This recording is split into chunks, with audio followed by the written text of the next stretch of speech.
ഹഖിന്റെ വഴിയിൽ ജീവിതം മുന്നോട്ട് കൊണ്ടുപോകാൻ നമുക്കെല്ലാം അല്ലാഹു തൗഫീഖ് നൽകി അനുഗ്രഹിക്കട്ടെ. ആമീൻ യാ റബ്ബൽ ആലമീൻ. ബഹുമാനമുള്ള മുഅ്മിനീങ്ങളെ,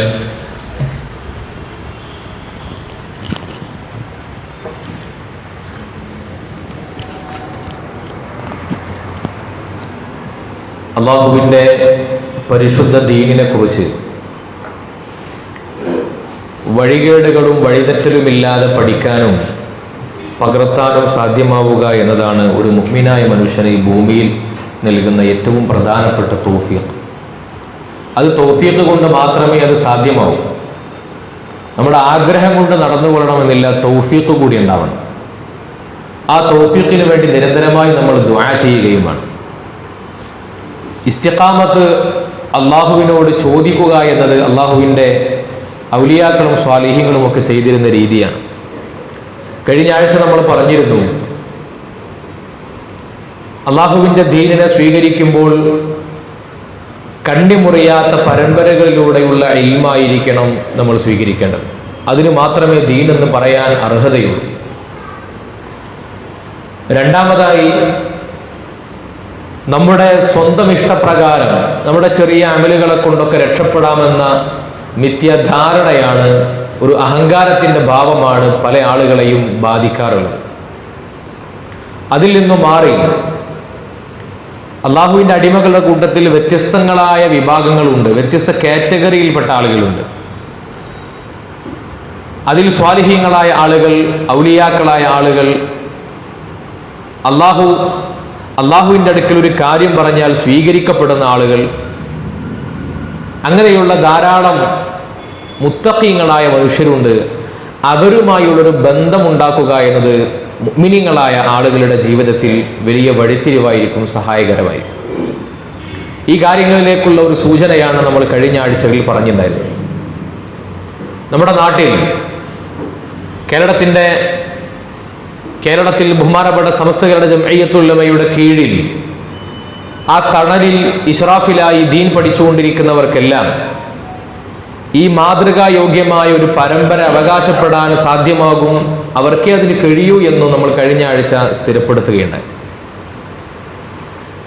എന്തുകൊണ്ടാണ് ആളുകൾ അഹ്ലുസുന്നത്തി വൽ ജമാഅയുടെ ഈ വഴിയിൽ നിന്ന് തെന്നിപ്പോകുന്നത് എന്നതിനെക്കുറിച്ച് നമ്മൾ പറഞ്ഞിരുന്നു. അതായത്, നമ്മുടെ ചെറിയ തലച്ചോറ് കൊണ്ട്, ചെറിയ ബുദ്ധി കൊണ്ട് ആലോചിച്ച് ഇസ്ലാമിൻ്റെ നിയമങ്ങളൊക്കെ നമ്മുടെ ബുദ്ധിയിൽ ഒതുങ്ങണം, നമ്മുടെ ബുദ്ധിക്ക് മനസ്സിലാവുന്ന കാര്യങ്ങൾ മാത്രമേ ദീനായിട്ട് ഉൾക്കൊള്ളാൻ കഴിയുകയുള്ളൂ എന്ന ഒരു ചിന്തയാണ് പുതിയ വാദങ്ങളും പുതിയ ചിന്താഗതികളൊക്കെ നമുക്കിടയിൽ ഉടലെടുക്കാൻ ഉണ്ടായ പ്രധാനപ്പെട്ട കാരണം. അതിൻ്റെ കുറേ ഉദാഹരണങ്ങളും നമ്മൾ പറഞ്ഞിരുന്നു. ഇവിടെ നാം മനസ്സിലാക്കേണ്ട ഒരു പ്രധാനപ്പെട്ട കാര്യമുണ്ട്. കേരളത്തിൽ ബഹുമാനപ്പെട്ട സമസ്തകളുടെ ജംഇയ്യത്തുൽ ഉലമയുടെ ആലിമീങ്ങളും അവരുടെ പ്രഭിതാക്കളായിട്ടുള്ള ഗുരുവര്യന്മാരുമൊക്കെ കാലങ്ങളായി നമ്മുടെ നാട്ടിൽ പറഞ്ഞു പരിചയിച്ചിട്ടുണ്ടായിരുന്ന ഒരു രീതികളും സ്വഭാവങ്ങളൊക്കെയുണ്ട്.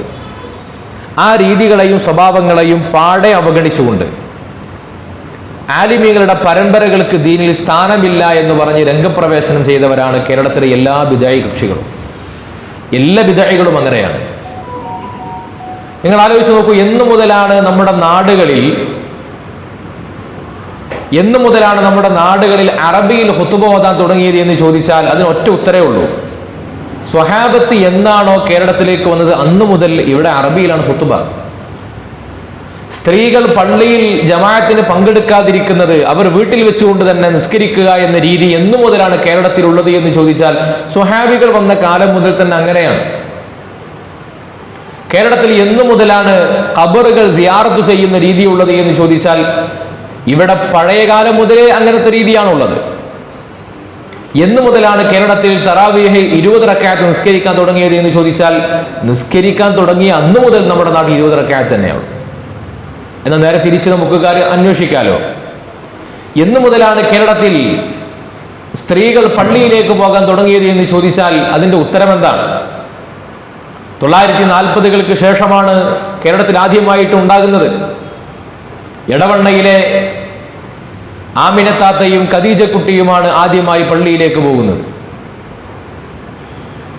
അപ്പോൾ അതിന് മുമ്പുണ്ടായിരുന്ന സ്ത്രീകൾ, അതിനു മുമ്പ് ജീവിച്ചിരുന്ന സ്വഹാബത്ത് വരെ ചെന്നുമുട്ടുന്ന പരമ്പരയിലുള്ള ആളുകൾ ചെയ്ത രീതിയൊന്നും ശരിയല്ല. ഈ രീതിയാണ് ശരി, പുതിയ ഈ രീതിയാണ് ശരി എന്ന് പറയുന്ന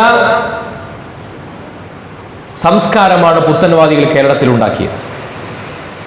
അത് അവർ തന്നെ അവരുടെ പുസ്തകത്തിൽ എഴുതി വെച്ചിട്ടുണ്ട്, ഞങ്ങളാണ് ആദ്യം പള്ളിയിലേക്ക് പോയിട്ടുള്ളത് എന്ന്. ചോദ്യം ഇതാണ്, എടവണ്ണയിലെ ഖദീജ കുട്ടിയാണ് നമ്മൾ മാതൃകയാക്കേണ്ടത്, അതോ നബി സല്ലല്ലാഹു അലൈഹി വസല്ലമ തങ്ങളുടെ പ്രിയ പത്നി ഉമ്മുൽ മുഅ്മിനീൻ ഖദീജ ബീവി റളിയല്ലാഹു അൻഹയാണോ?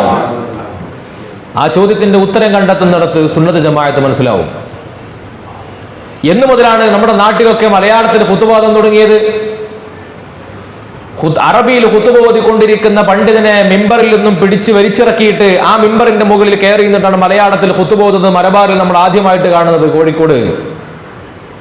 അവർ തന്നെ അവരുടെ പുസ്തകത്തിൽ എഴുതി വെച്ച കാര്യമാണ്.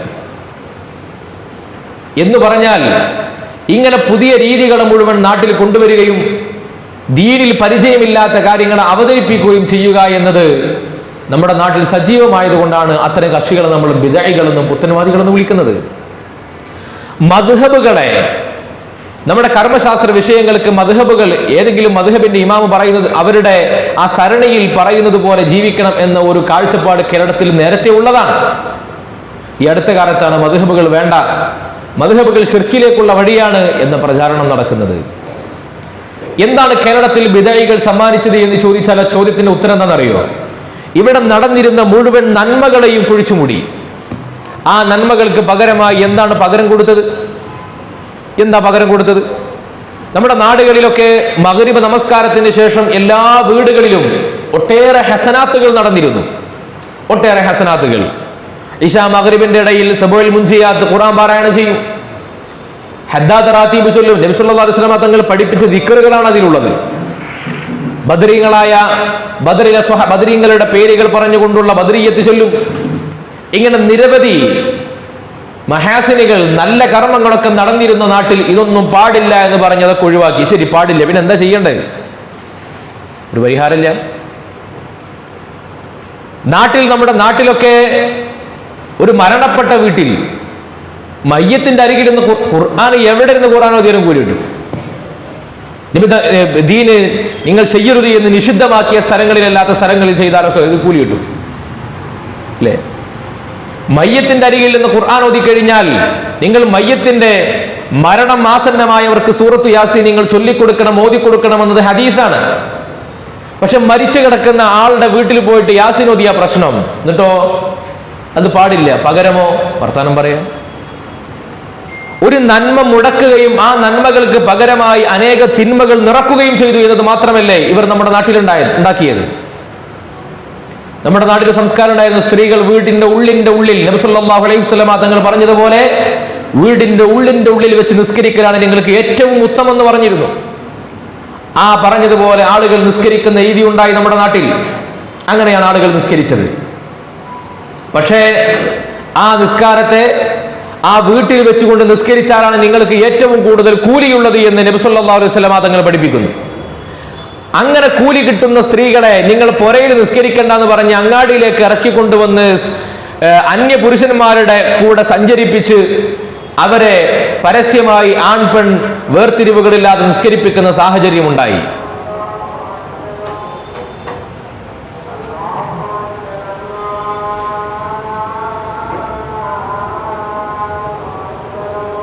അല്ലാഹു അക്ബർ, അല്ലാഹു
ലാ ഹൗല വലാ ഖുവത ഇല്ലാ ബില്ലാഹിൽ അലിയ്യിൽ അസീം.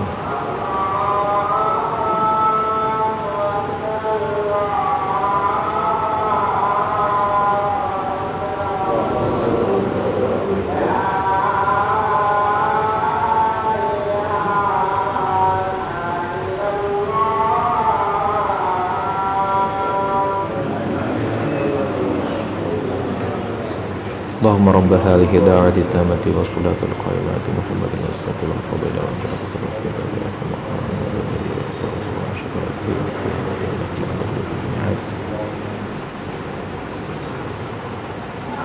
നബി സല്ലല്ലാഹു അലൈഹി വസല്ലമ തങ്ങൾ എങ്ങനെയാണ് നിസ്കരിക്കേണ്ടതെന്ന് പറഞ്ഞു.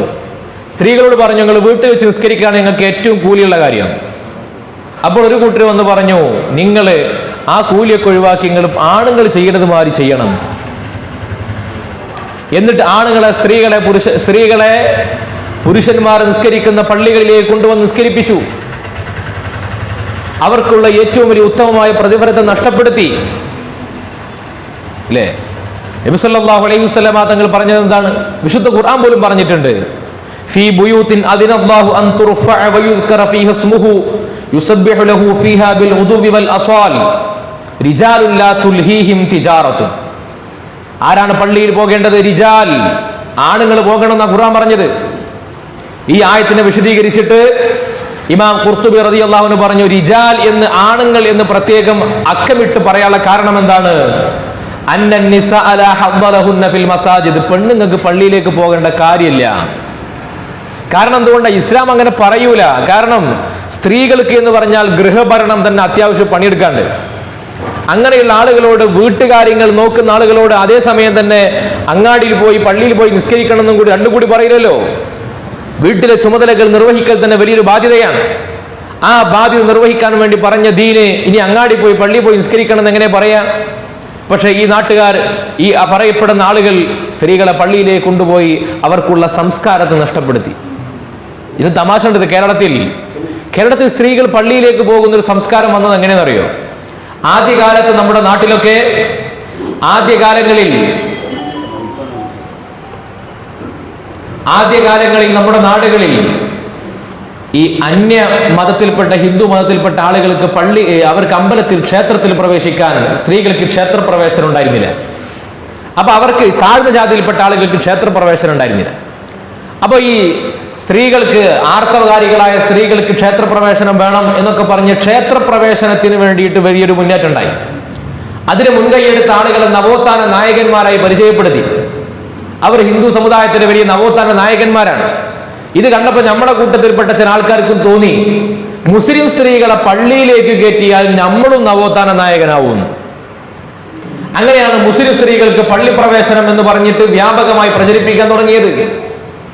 അങ്ങനെ പ്രചരിപ്പിച്ചിട്ട് മുസ്ലിം സ്ത്രീകളെ വളരെ പ്രശ്നകലുഷിതമായ അന്തരീക്ഷത്തിലൂടെ പള്ളിയിൽ കൊണ്ടുപോയി നിസ്കരിപ്പിച്ച് അത് വലിയ നവോത്ഥാനമായി കേരളത്തിൽ പരിചയപ്പെടുത്തി. ആകെ ഈ ആളുകൾ ചെയ്ത പണി എന്ന് പറഞ്ഞാൽ, നവോത്ഥാനം എന്നുള്ള പേര് കിട്ടാൻ ഇവർ ചെയ്ത പണി എന്താ? സ്ത്രീകളെ പള്ളിയിലേക്ക് കയറ്റുക. നബി സല്ലല്ലാഹു അലൈഹി വസല്ലം തങ്ങൾ പഠിപ്പിച്ച പാരമ്പര്യം അതല്ലല്ലോ. വഖർന ഫീ ബുയൂതികുന്ന, നിങ്ങൾ നിങ്ങളുടെ വീടിന്റെ ഉള്ളുകളിലാണ് നിങ്ങൾ ഒത്തുകൂടേണ്ടത്. വലാ തബറുജന തബറുജൽ ജാഹിലിയ്യത്തിൽ ഊല, ജാഹിലിയ്യ കാലഘട്ടത്തിൽ അങ്ങാടികളിൽ പരസ്യമായി ഇറങ്ങിയിരുന്ന സംസ്കാരം നിങ്ങൾ അവസാനിപ്പിക്കണമെന്ന് പറയുന്നത് പരിശുദ്ധ ദീനാണ്. അതല്ലേ സ്വീകരിക്കേണ്ടത്. നബി സല്ലല്ലാഹു അലൈഹി വസല്ലം തങ്ങളുടെ അരികിൽ വന്നിട്ട് ഒരിക്കൽ ഉമ്മു ഹുമൈദ് സാഇദി റളിയല്ലാഹു അൻഹ മഹദി വന്നിട്ട് ചോദിക്കുന്നുണ്ട്. മഹാനായ ഇമാം അഹ്മദ് റളിയല്ലാഹു അൻഹു ഉദ്ധരിക്കുന്ന ഹദീസാണ്. ഒരിക്കൽ നബി തങ്ങളുടെ അരികിലേക്ക് വന്നിട്ട് ചോദിച്ചു, യാ റസൂലല്ലാഹ്, നബിയെ, ഇന്നി ഉഹിബ്ബു സ്വലാത്ത മഅക്, നിങ്ങളുടെ കൂടെ നിസ്കരിക്കാൻ എനിക്ക് വല്ലാത്ത മോഹമുണ്ട്, പൂതിയുണ്ട്. സ്വാഭാവികമാണ്. നാട്ടിലുള്ള പുരുഷന്മാരൊക്കെ നബി തങ്ങളുടെ കൂടെ നിസ്കരിക്കുന്നുണ്ട്, എനിക്കും നിങ്ങളുടെ കൂടെ നിസ്കരിക്കണം, നിസ്കരിക്കാൻ കൂലിയുണ്ട്. അത് പറഞ്ഞപ്പോ നിസ്കരിക്കാൻ പൂതിയുണ്ട്. അപ്പൊ നബി തങ്ങൾ എന്താ പറഞ്ഞത്? ഖദ് അലിംതു അന്നകി തുഹിബ്ബീന സ്വലാത്ത മഅി, എന്റെ കൂടെ നിസ്കരിക്കാൻ നിങ്ങൾക്ക് പൂതിയുണ്ട് എന്ന കാര്യം എനിക്കറിയാം. പക്ഷേ വസ്വലാതുകി ഫീ ബൈതികി ഖൈറും മിൻ സ്വലാതികി ഫീ ഹുജ്റതികി, നിങ്ങളുടെ വീടിന്റെ ഉള്ളിൽ വെച്ച് നിസ്കരിക്കലാണ്, നിങ്ങൾക്ക് വീട്ടിന്റെ ഉള്ളിൽ വെച്ച് നിസ്കരിക്കലാണ് നിങ്ങൾക്ക് ഏറ്റവും ഉത്തമം. പൂതിയൊക്കെ ഉണ്ടാവും നിങ്ങൾക്ക്, പക്ഷെ നിങ്ങൾ പൂതിയാണോ നോക്കേണ്ടത്? അള്ളാഹുവിന്റെ അടുക്കൽ ഏറ്റവും ഉത്തമമായ കാര്യമാണോ നോക്കേണ്ടത്? ഈ വാക്കോട് കൂടിയിട്ട് ഉമ്മു ഹുമൈദിന് സഅദ് റളിയല്ലാഹു അൻഹു സമാധാനായി. അവരെന്താ ചെയ്തത്? അവർ നേരെ വീട്ടിൽ പോയിട്ട് ഫഅമറത് ഫബനാ ലഹാ മസ്ജിദുൻ ഫി അഖ്സാ ഷൈഇൻ മിൻ ബൈതിഹാ. അവരുടെ വീട്ടിന്റെ ഉള്ളിൽ ചെറിയൊരു നിസ്കാര മുറി ഉണ്ടാക്കി. നല്ല ഇരുട്ടുള്ള നിസ്കാര മുറി വീട്ടിന്റെ ഉള്ളിൽ ഉണ്ടാക്കിയിട്ട് അവിടെ നിസ്കരിക്കാൻ തുടങ്ങി. അതല്ലേ ചെയ്യേണ്ടത്? നബി സല്ലല്ലാഹു അലൈഹി വസല്ലം തങ്ങൾ പറഞ്ഞ കാര്യം അത് ജീവിതത്തിൽ പാഠമാക്കി അത് പ്രവർത്തിക്കുക എന്നതല്ലേ സ്വീകരിക്കേണ്ടത്. ആ രീതിയാണ് ഉമ്മു ഹുമൈദിൻ സഅദി റളിയല്ലാഹു അൻഹു ചെയ്തത്. സ്വഹാബി വനിതകളൊക്കെ എങ്ങനെയായിരുന്നു? ആദ്യകാലത്തിൽ ഹിജാബിന്റെ ആയത്തിറങ്ങിയിരുന്നില്ല. മറ വേണം, സ്ത്രീകൾ പുരുഷന്മാരും തമ്മിൽ അകലം വേണമെന്ന് നിയമം ഉണ്ടായിരുന്നില്ല. അന്നത്തെ കാലത്ത് സ്ത്രീകൾ പള്ളിയിലേക്ക് പോകലും വരലൊക്കെ ഉണ്ടായിരുന്നു. പക്ഷെ പിന്നീട് ആ നിയമം വന്നതിന് ശേഷം നബി സല്ലല്ലാഹു അലൈഹി വസല്ലം തങ്ങളുടെ പ്രിയപ്പെട്ട പത്നി ആയിഷ ബീവി റളിയല്ലാഹു അൻഹ നബി തങ്ങളുടെ വഫാത്തിന് ശേഷം എത്ര കൊല്ലം ജീവിച്ചിട്ടുണ്ട്? നബി തങ്ങൾ വഫാത്താകുമ്പോൾ 18 വയസ്സാണ്. 50 വയസ്സിലധികം ജീവിച്ചിട്ടുണ്ട്. പിന്നെയും 40 കൊല്ലം ജീവിച്ചിട്ട് എവിടെയെങ്കിലും ഒരു ജമാഅത്ത് നിസ്കാരത്തിൽ പങ്കെടുക്കാൻ ആയിഷ ബീവി റളിയല്ലാഹു അൻഹ പോയിട്ടുണ്ടോ? എവിടെയും കാണാൻ കഴിയുന്നില്ല. ആയിഷ ബീവി ദീന് പറഞ്ഞു കൊടുത്തിട്ടുണ്ട്. വീട്ടിന്റെ ഉള്ളിലേക്ക് ആളുകൾ വന്നിട്ട് ആയിഷ ബീവി റളിയല്ലാഹു അൻഹയുടെ അടുക്കൽ ദീന് പഠിക്കാൻ ആളുകൾ വരുമായിരുന്നു. ദീന് ചൊല്ലിക്കൊടുത്തിട്ടുണ്ട്. പക്ഷേ സ്ത്രീ പുരുഷ സങ്കലനം ഉണ്ടായിട്ടില്ല. അവർ പള്ളിയിലേക്ക് പോയിട്ടില്ല. അനുവാദം ഉണ്ടായിരുന്നുവെങ്കിൽ പള്ളികളിൽ വലിയ അംഗീകാരത്തോടുകൂടി ആദരവോടുകൂടി ആയിഷ ബീവി റളിയല്ലാഹു അൻഹയെ അവരോധിക്കുമായിരുന്നില്ലേ? പോയില്ലല്ലോ. അങ്ങനെ എത്ര സ്വഹാബി വനിതകൾ ഉണ്ടായിട്ടുണ്ട്. പക്ഷെ ഈ സംസ്കാരം പോരാ. നമുക്ക് നാട്ടിൽ എന്തു ചെയ്യണം? സ്ത്രീകളൊക്കെ രംഗത്തിറക്കി നമുക്കൊരു ആധുനികന്മാരായി മാറുക എന്ന ആഗ്രഹത്തിന്റെ പുറത്താണ് നമ്മുടെ നാട്ടിൽ നടക്കുന്ന മുഴുവൻ ബിദ്അഈ സ്വഭാവങ്ങളും അരങ്ങേറിക്കൊണ്ടിരിക്കുന്നത്. എല്ലാ നന്മകൾ ഒഴിവാക്കി കളഞ്ഞു. നന്മകൾക്ക് പകരം വേറെ നന്മ കൊണ്ടുവരുന്നില്ലല്ലോ.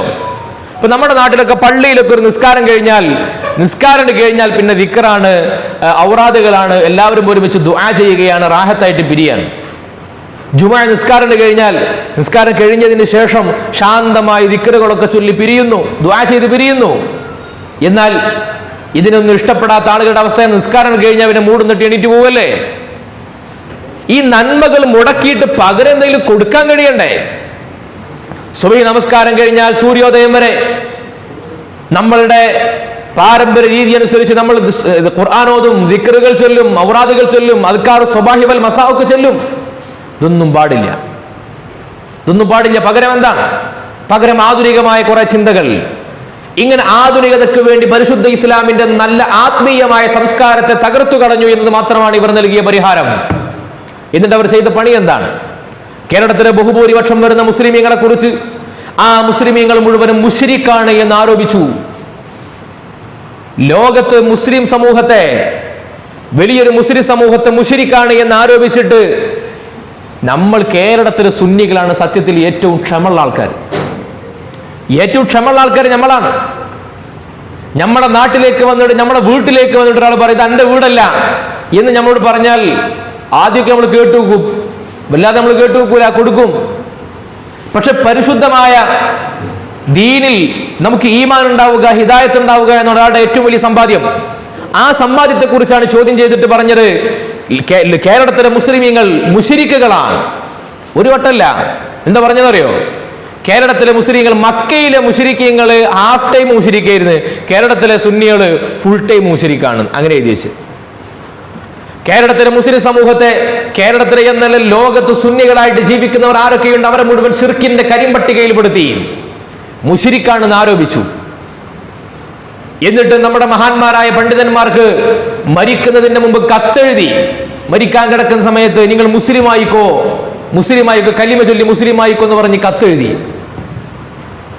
അവർക്കൊക്കെ അവരുടെ കണ്ണിൽ നമ്മളൊക്കെ മുശ്രിക്കുകളാണ്, ഇസ്ലാം എന്ന് പുറത്തുപോയ ആൾക്കാരാണ്.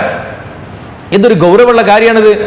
ലാ ഇലാഹ ഇല്ലല്ലാഹ് വിശ്വസിക്കുന്ന ആളെ മുശ്രിക്കാക്കുക എന്ന് പറഞ്ഞാൽ എത്ര ഗൗരവമുള്ള കാര്യം. നബി സല്ലല്ലാഹു അലൈഹി വസല്ലം തങ്ങൾ റിപ്പോർട്ട് ചെയ്യുന്ന ഒരു ഹദീസുണ്ട്, നബി തങ്ങൾ പറയുന്ന ഒരു ഹദീസുണ്ട്, ലാ ഇലാഹ ഇല്ലല്ലാഹ് വിശ്വസിക്കുന്ന മുഅ്മിനായ മനുഷ്യനെ ആരെങ്കിലും ഒരാൾ ശിർക്ക് ആരോപിച്ചാൽ അവൻ മുശ്രിക്കാണ് എന്ന് പറഞ്ഞാൽ അത് പറഞ്ഞവനായിരിക്കും അതിന്റെ ശിർക്കിന്റെ വൻപാപത്തിന്റെ കുറ്റം അവന്റെ മേലിലായിരിക്കും ബാധകമാവുക എന്ന് ഹബീബുനാ റസൂലുള്ളാഹി. ആരോപണം അത്ര ഗൗരവമാണ്. മുഅ്മിനായ ലാ ഇലാഹ ഇല്ലല്ലാഹ് വിശ്വസിക്കുന്ന മനുഷ്യരെ മുശ്രിക്കാക്കുക. ആ മുശ്രിക്കാക്കുന്നതിന് വേണ്ടി അവരെന്താ ചെയ്ത പണി? എന്താണ്? ലാ ഇലാഹ ഇല്ലല്ലാഹയുടെ അർത്ഥം മാറ്റി, തൗഹീദിന്റെ അർത്ഥം മാറ്റി, ഇബാദത്തിന്റെ അർത്ഥം മാറ്റി. എന്താണ് അവരുടെ പ്രശ്നം? എന്താണ് അവരുടെ പ്രധാനപ്പെട്ട പ്രശ്നം? എന്തായിരുന്നു? കേരളത്തിലെ സുന്നികൾ, ലോകത്തെ സുന്നികൾ മുശ്രിക്കാണ് എന്ന് പറയാനുള്ള പ്രശ്നം എന്തായിരുന്നു? ഒറ്റ പ്രശ്നമാണ് നമുക്കുണ്ടായത്. എന്താ? അള്ളാഹുവിന്റെ മുഖറബീങ്ങളായ, അള്ളാഹുവിന്റെ ഇഷ്ടപ്പെട്ട സ്വാലിഹീങ്ങളായ ആളുകളെ, ഔലിയാക്കളെയും അമ്പിയാക്കളെയും നമ്മൾ ആദരിച്ചു എന്ന കുറ്റം. ആദരിച്ച കുറ്റം. നമ്മൾ അമ്പിയാക്കളെയും ഔലിയാക്കളെയും ആദരിക്കുന്നു, ബഹുമാനിക്കുന്നു. ആ ആദരവിനെയും ബഹുമാനത്തെയും ഇവർ ആരാധനയാക്കി മാറ്റി. എങ്ങനെ ആദരവ് ആരാധനയാവോ? ഒരു കാര്യം ആരാധനയാകണമെങ്കിൽ, ഇബാദത്താകണമെങ്കിൽ എന്ത് വേണം? ഖൽബിനുള്ളിൽ വിശ്വാസം വേണം. ആദരവിനെ ആരാധനയാക്കി മാറ്റി. നബി സല്ലല്ലാഹു അലൈഹി വസല്ലം തങ്ങളുടെ ശറഫാക്കപ്പെട്ട ഖബർ ഷരീഫിന്റെ പരിസരത്ത് പോയിട്ട് യാ സയ്യിദി യാ റസൂലല്ലാഹ് എന്ന് വിളിച്ചാൽ അത് ശിർക്കാണെന്ന് പറഞ്ഞു നടക്കുക. നബി തങ്ങളുടെ ഖബറിനരികിൽ പോയിട്ട് നമ്മൾ വിളിക്കുമ്പോൾ നമുക്ക് ആർക്കെങ്കിലും നബി തങ്ങൾ ഇലാഹാണ്, പടച്ചവനാണെന്നുള്ള വിശ്വാസം ഉണ്ടോ? ഒരാൾക്കില്ലല്ലോ. നബി സല്ലല്ലാഹു അലൈഹി വസല്ലം തങ്ങൾ അള്ളാഹുവിന്റെ അടിമയാണ്, പ്രവാചകരാണ് എന്ന വിശ്വാസത്തിൽ തന്നെയാണ്. പക്ഷെ ലോകത്ത് അഷ്റഫുൽ ഖൽഖാണ്, പ്രപഞ്ചം സൃഷ്ടിക്കാൻ കാരണക്കാരായവരാണ്. അവരുടെ അടുത്ത് പോയിട്ട് യാ സയ്യിദ് യാ റസൂലുള്ളാഹി എന്ന് മനം പൊട്ടി പറഞ്ഞാൽ അത് പാടില്ല, അത് ശിർക്കാണത്രേ. തൗഹീദ് എന്താണ്, ശിർക്ക് എന്താണെന്ന് മനസ്സിലാക്കാത്തത് കൊണ്ട് സംഭവിച്ച അപകടമാണ്. എന്നാണ് തൗഹീദ് എന്ന് പറഞ്ഞാൽ? നബി സല്ലല്ലാഹു അലൈഹി വസല്ലം തങ്ങൾ പഠിപ്പിച്ചിട്ടുണ്ട്, ഖുർആൻ പറയുന്നുണ്ട്. ലോകത്തുള്ള എല്ലാ പ്രവാചകന്മാരും പഠിപ്പിച്ച കാര്യം ലാ ഇലാഹ ഇല്ലല്ലാഹ് എന്ന തൗഹീദാണ്. എന്താ ഈ തൗഹീദ് എന്ന് പറഞ്ഞാൽ? അല്ലാഹു അല്ലാതെ വേറെ ഒരു ഇലാഹില്ല എന്നുള്ള വിശ്വാസം. അല്ലാഹു അല്ലാതെ വേറെ ഒരു ഇലാഹുമില്ല, ഇബാദത്ത് കൊടുക്കാൻ വേറെ അർഹനായിട്ട് ഒരാളുമില്ല എന്ന് ഞാൻ വിശ്വസിക്കലാണ് തൗഹീദ്. ഇതിന്റെ നേരെ ഓപ്പോസിറ്റ് ആണ് ശിർക്ക്. നേരെ ഓപ്പോസിറ്റ് ആവില്ല. എങ്ങനെയാണ്? അല്ലാഹു അല്ലാതെ ഇബാദത്തിന് അർഹനായിട്ട് ഒരാളുണ്ട് എന്ന് വിശ്വസിച്ചാൽ, അല്ലാഹു അല്ലാതെ ഇലാഹായിട്ട് വേറെ ഒരാളുണ്ട് എന്ന് വിശ്വസിച്ചാൽ അത് ശിർക്കാണ്. ലോകത്ത് ഏതെങ്കിലും ഒരു സുന്നി അങ്ങനെ വിശ്വസിക്കുന്നുണ്ടോ? അല്ലാതെ വേറെ ഇലാഹുണ്ട്? ലോകത്തിലെ ഏതെങ്കിലും ഒരു സുന്നി അല്ലാത്ത ഒരാൾക്ക് ഇബാദത്ത് കൊടുക്കാൻ പറ്റുമെന്ന് വിശ്വസിക്കുന്നുണ്ടോ? ഒരാൾ വിശ്വസിക്കണില്ല. പക്ഷെ എന്നിട്ടും സുന്നികളായ ആളുകളെ കുറിച്ച് മുശ്രിക്കാണെന്ന് പറയാ. ചെറിയ ആരോപണ. നമുക്ക് നമ്മളെ ഉപ്പയെക്കുറിച്ച്, ഉമ്മയെക്കുറിച്ച് എന്തെങ്കിലും ഒരു മോശപ്പെട്ട ആരോപണം പറഞ്ഞ് നമ്മൾ കേട്ടിരിക്കുവോ? പക്ഷെ പതിറ്റാണ്ടുകൾ, 1, 2 അല്ല 100 കൊല്ലമായി കേരളത്തിൽ പ്രസംഗിക്കാൻ തുടങ്ങിയിട്ട്, പറയാൻ തുടങ്ങിയിട്ട് സുന്നികൾ മുശ്രിക്കുകളാണെന്ന്. ചെറിയ ആരോപണം. അത് നമ്മൾ സഹിച്ചു നിന്നത് അള്ളാഹുവിലേക്ക് വിട്ടുകൊടുത്തത് കൊണ്ട് മാത്രം സഹിച്ചു നിൽക്കുകയാണ്. എന്നിട്ട് എന്താ പ്രശ്നം? എന്താ? ഇബാദത്ത് അള്ളാഹു അല്ലാത്ത ആളുകൾക്ക് ആരാധന കൊടുക്കുന്നുണ്ട് എന്നാണ് പറഞ്ഞത്. ഇതിന്റെ പ്രശ്നം എന്താ അറിയോ? ഒരു ആരാധനയും ആദരവും തമ്മിലുള്ള വ്യത്യാസം മനസ്സിലാവാത്തതിന്റെ പ്രശ്നമാണ്. ഒരു കാര്യം ഇബാദത്താകണമെങ്കിൽ, ഇപ്പൊ ഞാൻ ചോദിക്കട്ടെ, പ്രവർത്തനം കൊണ്ട് ഇബാദത്താണ് നമുക്ക് മനസ്സിലാക്കാൻ പറ്റൂല. ഇപ്പൊ നമ്മള് ഹജ്ജിനോ ഉംറക്കൊക്കെ പോയിട്ടുണ്ടെങ്കിൽ കഅബയുടെ മൂലയിൽ ഹജറുൽ അസ്വദ് ഉണ്ടാവും. ആ ഹജറുൽ അസ്വദിനെ നമ്മളിങ്ങനെ തൊട്ടുമുത്താൻ പറ്റിയില്ലെങ്കിൽ നമ്മളിങ്ങനെ ആംഗ്യം കാണിച്ചിട്ട് മുത്തും, അല്ലേ? ഇതേ പണി നമ്മളെ നാട്ടിലും കാണാലോ. ബസ് ഇങ്ങനെ ഓടിച്ചു പോണ സമയത്ത് ഏതെങ്കിലും ഒരു വിഗ്രഹത്തിന്റെയോ പ്രതിഷ്ഠയുടെയോ അടുത്തെത്തി കഴിഞ്ഞാൽ അന്യമതസ്ഥരായ ആളുകൾ, യാത്രക്കാര് ആ പ്രതിഷ്ഠയിലേക്ക് ഇങ്ങനെ കൈ ചൂണ്ടിയിട്ട് അവരിങ്ങനെ ഒരു ആദരവ് കാണിക്കലുണ്ട്, ഇല്ലേ? 2 പണി ഒന്നാണ്. പുറത്ത് നോക്കുന്ന ആൾക്ക് 2 പണി ഒന്നാണ്. പക്ഷെ ഈ ചെയ്ത പണി ഉണ്ടല്ലോ, ഇതിനെക്കുറിച്ച് ആരെങ്കിലും തൗഹീദ് എന്ന് പറയോ? ഇല്ലത് ശിർക്കാണ്. എന്നാൽ ഹജറുൽ അസ്വദിലേക്ക് നമ്മൾ ഇങ്ങനെ ചൂണ്ടിയതോ അത് തൗഹീദുമാണ്. എന്താ കാര്യം? ഒരു അമുസ്ലിമായ സഹോദരൻ ഒരു പ്രതിഷ്ഠയിലേക്ക് കൈ ചൂണ്ടുന്നുവെങ്കിൽ അയാളുടെ വിശ്വാസം എന്താണ്? അയാളുടെ വിശ്വാസം? ആ പ്രതിഷ്ഠ ഒരു കല്ല് മാത്രമല്ല, ആ കല്ലിലേക്ക് ദൈവം അവതരിക്കപ്പെട്ടിരിക്കുന്നു. ബ്രഹ്മാവിന്റെ അവതാരം അവിടെ ഉണ്ടായിട്ടുണ്ട്. പല രീതിയിൽ പൂജ നടത്തിയിട്ട് പ്രതിഷ്ഠിക്കപ്പെട്ട ഒരു വിഗ്രഹമാണത്. അത് ദൈവത്തിന്റെ പ്രതിഷ്ഠയാണ് എന്ന വിശ്വാസത്തിൽ, ദൈവീകത വിശ്വസിച്ചുകൊണ്ടാണ് ആ വിഗ്രഹത്തിനോട് അയാൾ ആംഗ്യം കാണിക്കുന്നത്. അപ്പൊ ഞാൻ ചെയ്യുന്ന രണ്ടും ഒരേ പ്രവർത്തനാണ്. പക്ഷെ ഈ പ്രവർത്തനത്തിൽ ഉള്ളിൽ ദൈവികമായ വിശ്വാസമുണ്ട്. അതുകൊണ്ട് ഇത് അല്ലാഹു അല്ലാതെ ഒരാൾക്ക് ദൈവികത കൽപ്പിക്കലാണ്, അതുകൊണ്ട് ശിർക്കാണ്. എന്നാൽ ഹജറുൽ അസ്വദിനെ നമ്മൾ പോയിട്ട് ഇങ്ങനെ കൈകൊണ്ട് കാട്ടുകയാണ്. ഇത് ഒരു വിശ്വാസിയല്ലാത്ത ഒരാൾ യുക്തിവാദികളെ പുറത്ത് ചിന്തിച്ച രണ്ടും ഒരേ പണിയാ. പക്ഷെ ഹജറുൽ അസ്വദിനെ മുത്തുമ്പോൾ ചൂണ്ടിക്കാണിക്കുമ്പോൾ നമ്മുടെ വിശ്വാസം എന്താണ്? ഇതൊരു കല്ലാണ്, അള്ളാഹുവിന്റെ സൃഷ്ടിയാണ്. പക്ഷെ ഞാൻ ആദരിക്കുന്നത് അള്ളാഹു തആല മുബാറക്കായി ആദരിച്ച ഒരു കല്ലാണിത്. സ്വർഗത്തിൽ അവതരിക്കപ്പെട്ട കല്ലാണ്. അള്ളാഹു നിയമിച്ച് നിശ്ചയിച്ച ഇങ്ങനെ ചെയ്യണമെന്ന് എന്നോട് ദീൻ പറഞ്ഞിട്ടുള്ള കാര്യമാണ്. അതുകൊണ്ട് ആ ബറക്കത്ത് കിട്ടാൻ ഞാൻ ആദരിക്കുകയാണ്. അതുകൊണ്ട് ഈ കല്ലിനെ പടച്ചവനാക്കുണ്ടോ? കല്ലിൽ ദിവ്യത്വം കൊടുക്കുന്നുണ്ടോ? ഇല്ല. ദിവ്യത്വം കൊടുക്കാത്തൊരു കാര്യം എങ്ങനെയാണ് ആരാധനയാവുക? ഒരു കാര്യം ആരാധനയാകണമെങ്കിൽ ദിവ്യത്വം കൊടുക്കണം. ഇപ്പൊ നമ്മളെ നാട്ടിൽ കണ്ടിട്ടില്ലേ, കാളപൂട്ട് മത്സരം കഴിഞ്ഞു വന്നാൽ നല്ല മത്സരത്തിൽ പങ്കെടുത്ത് ഉഷാറായി ഫസ്റ്റ് കിട്ടി കാളുണ്ടാവും. ആ കാളക്ക് മുതലാളി നല്ല ഒരു മാലക്ക വാങ്ങി കൊണ്ടുപോയിട്ട് കൊടുക്കും അല്ലേ? എന്നാൽ ഇതേ പരിപാടി നമുക്ക് വേറെ കാണാം. കർണാടകയിലും തമിഴ്നാട്ടിലൊക്കെ പോയി കഴിഞ്ഞാൽ ആഴ്ചയിലോ ഒരു ദിവസം എല്ലാ പെരയിലും നല്ല പൈക്കളുണ്ടാവും, നല്ല പശു.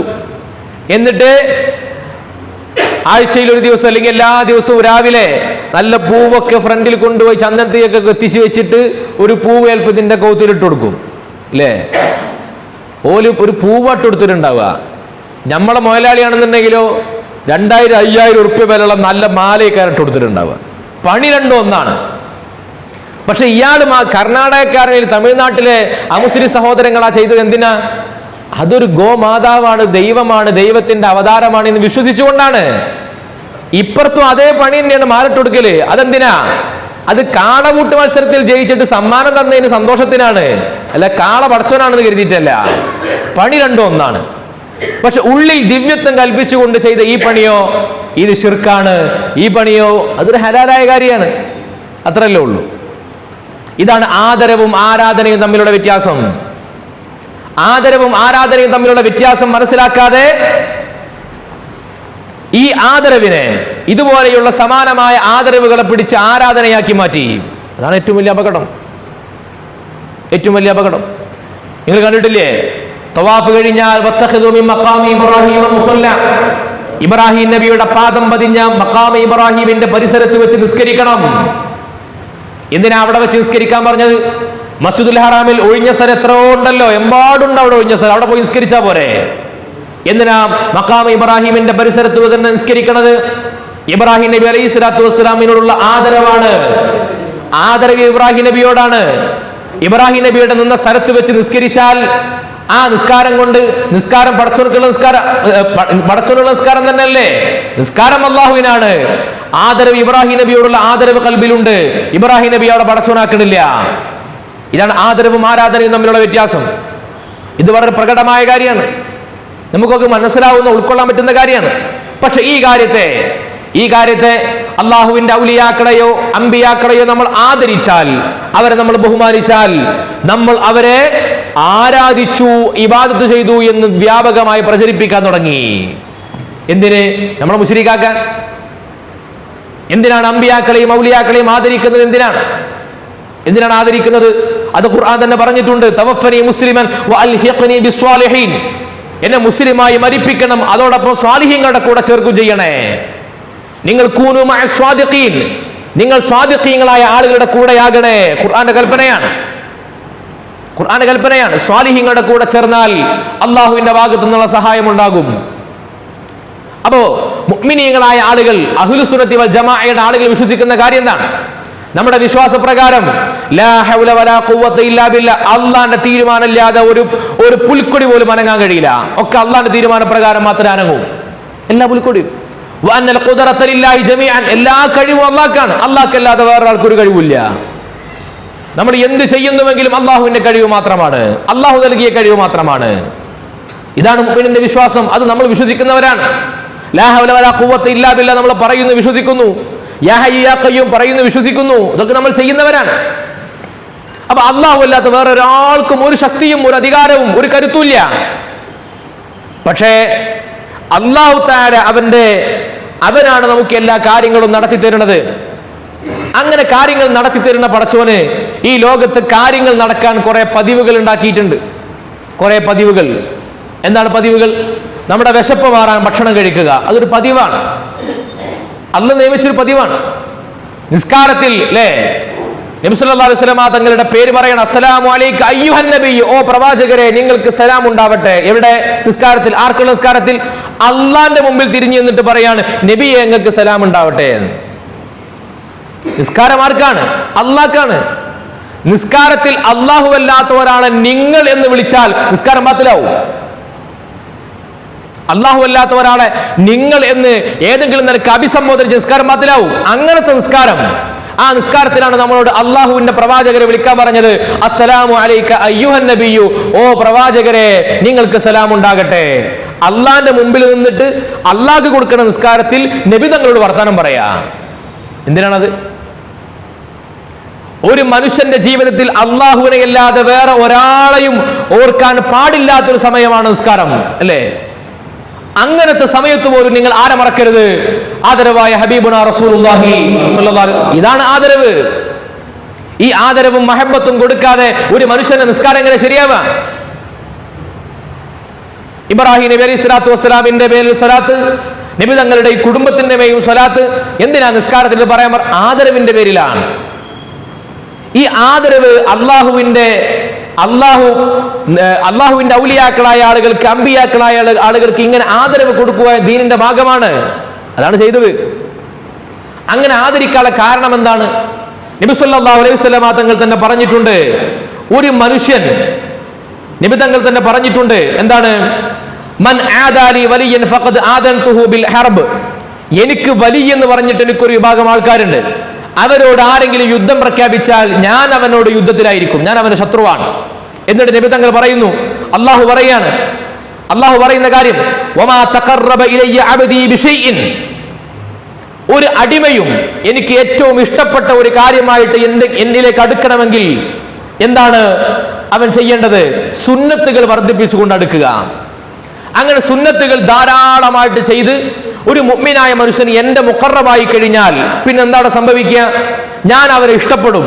ഞാൻ അവനെ ഇഷ്ടപ്പെട്ടു കഴിഞ്ഞാൽ കുന്തു സംഅഹു അല്ലദി യസ്മഉ ബിഹി വബസറഹു അല്ലദി യബ്സുറു ബിഹി, അവന്റെ കണ്ണും കാതും ചെവിയും ഹൃദയവും ഒക്കെ ഞാനായി മാറും. വഇൻ സഅലനി, അവൻ എന്നോട് ഒരു കാര്യം ചോദിച്ചാൽ അഅതൈതുഹു, ഞാൻ അവന് നൽകും. വലഇൻ ഇസ്തആദനി, അവൻ എന്നോട് എന്തെങ്കിലും ഒരു കാവൽ ചോദിച്ചാൽ ലഉഈദന്നഹു, ഞാൻ അവനക്ക് കാവൽ കൊടുക്കും. അള്ളാഹു പറയുന്നു എന്ന് ഇമാം ബുഖാരി റിപ്പോർട്ട് ചെയ്യുന്ന ഹദീസിലൂടെ നബി തങ്ങൾ പഠിപ്പിക്കുകയാണ്. അതായത് സുന്നത്തുകൾ നമ്മുടെ ഈ നാവ് കൊണ്ട് അള്ളാഹിനോട് ചോദിക്കുമ്പോൾ, ആ നാവ് കൊണ്ട്, ഈ നാവ് കൊണ്ട് ചോദിച്ചതിന് ഉത്തരം കിട്ടണമെങ്കിൽ ഇതൊരു സുന്നത്തുകൾ ചെയ്ത മനുഷ്യന്റെ നാവാവണം. എല്ലാ നാവ് കൊണ്ട് ചോദിച്ചാൽ കിട്ടൂല. സുന്നത്തുകൾ ചെയ്ത് പടച്ചോർക്ക് നമ്മളെ ഇഷ്ടം ഉണ്ടാവണം. ഹത്താ ഉഹിബ്ബുഹു എന്നാ പറഞ്ഞത്, ഞാൻ അവനെ ഹുബ്ബ് വെക്കും. സുന്നത്ത് ചെയ്ത് ചെയ്ത് ചെയ്ത് അള്ളാഹ് എന്നോട് ഹുബ്ബ് വെക്കണം. അള്ളാഹ് എന്നോട് ഹുബ്ബ് വെച്ചാൽ ഞാൻ എന്തൊരു കാര്യം അള്ളാഹുവിനോട് ചോദിച്ചാലും അഅതൈതുഹു, പടച്ചോൻ കൊടുക്കുന്നു പറയാണ്. അതുകൊണ്ടാണ് നബി സല്ലല്ലാഹു അലൈഹി വസല്ലം തങ്ങളുടെ അരികിലേക്ക് കണ്ണിന്റെ കാഴ്ച പോയപ്പോൾ ഖതാദ റളിയല്ലാഹു അൻഹു വന്നത്. ഖതാദ റളിയല്ലാഹു നേരിട്ട് ചോദിച്ചാൽ പോരെ? പക്ഷെ അള്ളാഹുവിന് ഖതാദയേക്കാൾ ഇഷ്ടം നബി തങ്ങളെ ആയിരിക്കുമെന്ന് ഖതാദ റളിയല്ലാഹു അൻഹു അറിയാം. അതുകൊണ്ടാണ് നബി തങ്ങളുടെ അരികിൽ പോയിട്ട്, നബിയെ കണ്ണിലേക്ക് അമ്പ് തറച്ചു, അമ്പ് തറച്ചപ്പോൾ കണ്ണ് തെറിച്ച് കയ്യിൽ വീണിട്ടുണ്ട്, എന്താ ചെയ്യാ? ആ കണ്ണെടുത്ത് ഇവിടെ ഇങ്ങനെ വെച്ചു തടവി കൊടുത്തു.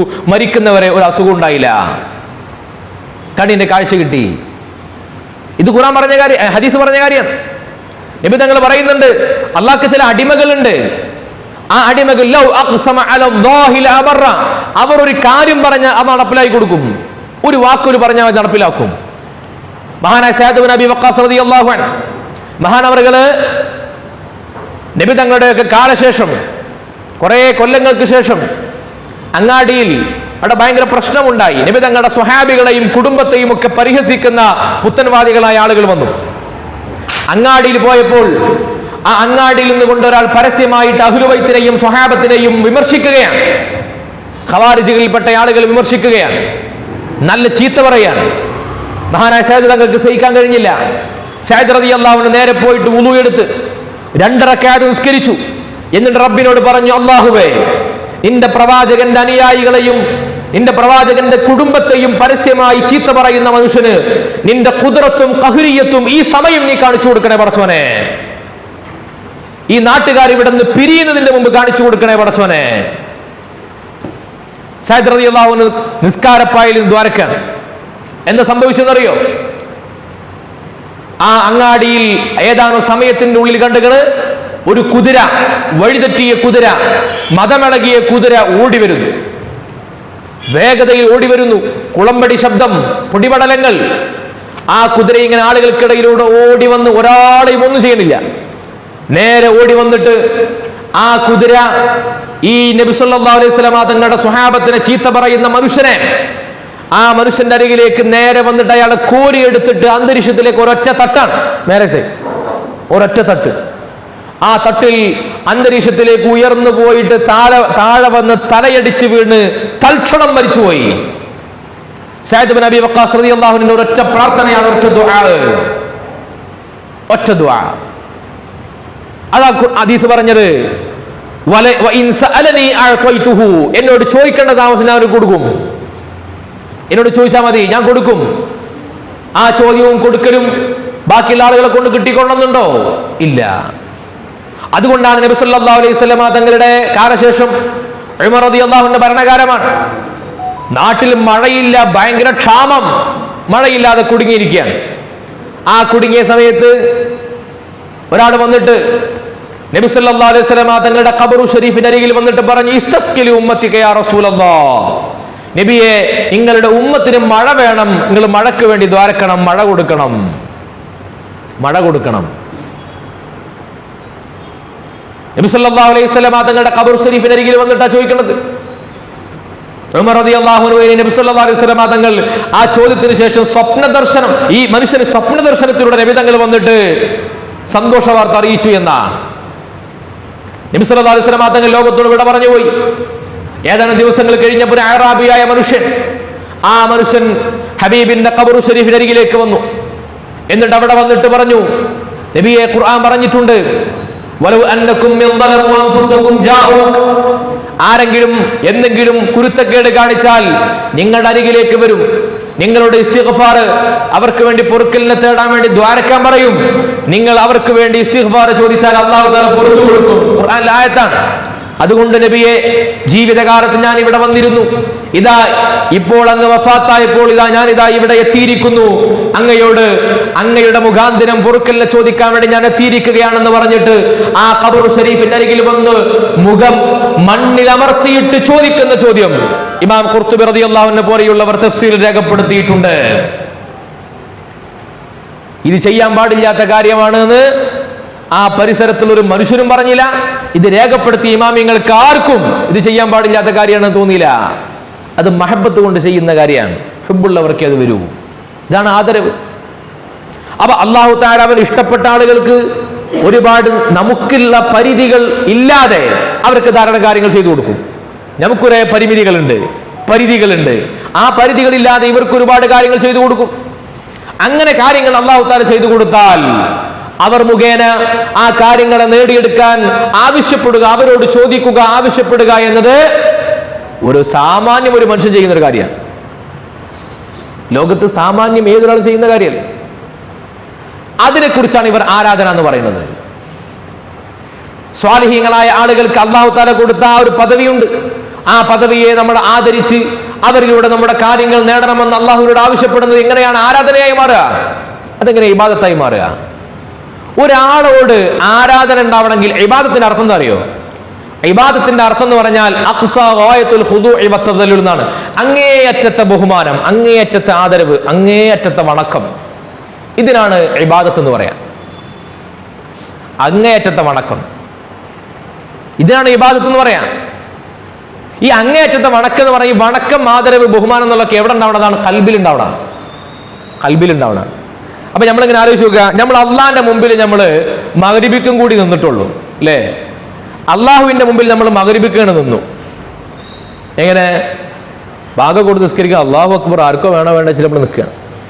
എന്നാൽ ഇതുപോലത്തെ ഒരു നൃത്തം നമ്മുടെ സദസ്സിലേക്ക് ഒരു ആദരിക്കപ്പെടുന്ന ഒരാൾ വന്നാൽ, തങ്ങൾ വന്നാൽ, ഉസ്താദ് വന്നാൽ നമ്മൾ നിൽക്കും. അതെങ്ങനെ?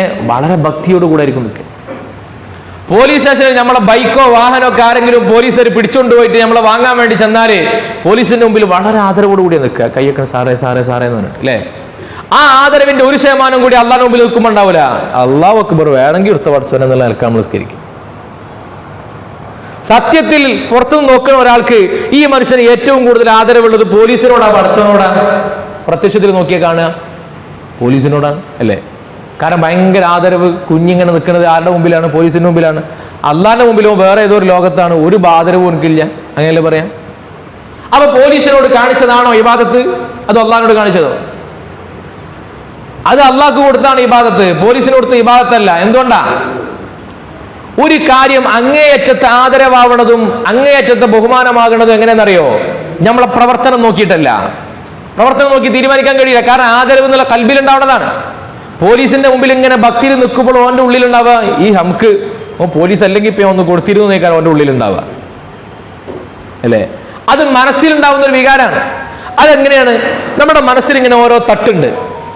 ആ തട്ടിൽ ഇപ്പൊ നമ്മുടെ കൂട്ടുകാർക്ക് കൊടുത്തൊരു സ്ഥാനം ഉണ്ടാവും. അതിന്റെ മുകളിലായിരിക്കും നമുക്ക് ഉമ്മാക്കും വാപ്പാക്കൊക്കെ കൊടുത്തിട്ടുണ്ടാവുക അല്ലേ? അതുപോലെ കൂട്ടുകാർക്ക് കൊടുത്തതിന്റെ മുകളിലാണ് ഉസ്താദ്മാർക്ക് ഉണ്ടാവുക. ഇങ്ങനെ വിവിധ തട്ടുകൾ ഉണ്ടാവും. ആ തട്ടുകളിൽ ഏറ്റവും ഉയർന്ന തട്ടിലായിരിക്കും നമ്മൾ അള്ളാഹുവിനെ നിർണയിച്ചിട്ടുണ്ടാവും. ആ തട്ടിന്റെ മുകളിൽ വേറൊരാളില്ല. അള്ളാഹുവിനെ നിർണയിച്ച് അള്ളാഹുവിനെ നമ്മൾ കണക്കാക്കിയ തട്ടിന്റെ താഴെയാണ് അമ്പിയാക്കള്, ഔലിയാക്കള്, സ്വാലിഹീങ്ങള്, ഇതൊക്കെ. അപ്പൊ ഏറ്റവും മുകളിലെ തട്ടിൽ നമ്മൾ ആരെയാണോ നിശ്ചയിച്ചിട്ടുള്ളത് എങ്കിൽ അവരോട് കാണിക്കുന്ന പ്രവർത്തനത്തിനാണ് അങ്ങേയറ്റത്തെ ആദരവ് എന്ന് പറയാ. കാരണം എന്താ? ഏറ്റവും ഉയർന്ന തലത്തിൽ ഞാൻ എൻ്റെ മനസ്സിൽ പ്രതിഷ്ഠിച്ചിട്ടുള്ള ഒരാൾക്ക് കൊടുക്കുന്നത് മാത്രമാണ് അങ്ങേയറ്റ ആദരവ്. കാരണം ആദരവ് എന്നത് ഹൃദയത്തിൽ നിന്നുണ്ടാവുന്നതാണ്. ഹൃദയത്തിലുള്ള വിശ്വാസത്തിനനുസരിച്ചാണ് ആദരവിന്റെ അങ്ങേയറ്റമാണോ അതിന്റെ കീഴ്പ്പെട്ടുള്ളതാണോ എന്ന് തീരുമാനിക്കുക. അപ്പൊ ഞാൻ വാപ്പാന്റെ മുമ്പിൽ വളരെ ഭക്തിയോടുകൂടി നിന്നാലും, ആ എത്ര ഭക്തിയോടുകൂടി നിന്നാലും അത് അങ്ങേയറ്റത്തെ ആദരവാവണില്ല. എന്തുകൊണ്ടാണ്? ഞാൻ വാപ്പാനെ എൻ്റെ മനസ്സിൽ പ്രതിഷ്ഠിച്ചതിനേക്കാളും മുകളിൽ, എത്രയോ മുകളിൽ നിശ്ചയിച്ചു വെച്ചിട്ടുള്ള അള്ളാഹു ഉണ്ട്. അതുകൊണ്ട് വാപ്പാക്ക് ഞാൻ പ്രത്യക്ഷത്തിൽ എത്ര കൊടുത്താലും എൻ്റെ മനസ്സിൽ എൻ്റെ വാപ്പാന്റെ സ്ഥാനം താഴെയാകുന്ന കാലത്തോളം ഇത് ആരാധനയല്ല. അപ്പൊ ഒരു കാര്യം ആരാധനയാകണമെങ്കിൽ എന്ത് വേണം? അയാൾ അങ്ങേയറ്റത്തെ സ്ഥാനത്ത് ആരെയാണോ നിശ്ചയിച്ചിട്ടുള്ളത് എങ്കിൽ അവർക്ക് കൊടുക്കുന്ന കാര്യമാണ് ഇബാദത്താവുക. ലോകത്തുള്ള മുസ്ലിമീങ്ങളൊക്കെയും അങ്ങനെ ഒരു സ്ഥാനത്ത് ആരെയാണ് നിശ്ചയിച്ചിട്ടുള്ളത്? അള്ളാഹുവിനെ. വേറെയുള്ള ആൾക്കാർ വേറെയുള്ള ദൈവങ്ങളെ നിശ്ചയിച്ചിട്ടുണ്ടാകും. അപ്പൊ അള്ളാഹുവിനെ നിശ്ചയിച്ചതിന്റെ താഴെയാണ് അമ്പിയാക്കൾ, ഔലിയാക്കൾ, സ്വാലിഹീങ്ങൾ ഇവരൊക്കെ ഉള്ളത്. ഒരു അള്ളാന്റെ പടപ്പുകളാണ്, അള്ളാന്റെ അടിമകളാണ്. പക്ഷെ സ്വാലിഹീങ്ങളായ അടിമകളാണ്, ഉന്നത സ്ഥാനത്തുള്ള ആൾക്കാരാണ്. അപ്പൊ അള്ളാഹുവിലേക്ക് നമുക്ക് നേരിട്ട് എത്തപ്പെടാൻ, നേരിട്ട് നേടിയെടുക്കാൻ കഴിയാത്ത കാര്യങ്ങൾ ഇവരിലൂടെ നേടിയെടുക്കും. ഇതുപോലെ മഹാനായ റബീഅ റളിയല്ലാഹു അൻഹു നബി സല്ലല്ലാഹു അലൈഹി വസല്ലം തങ്ങൾക്ക് ഒരു ദിവസം രാത്രിയിൽ ഖിദ്മത്ത് ചെയ്തു.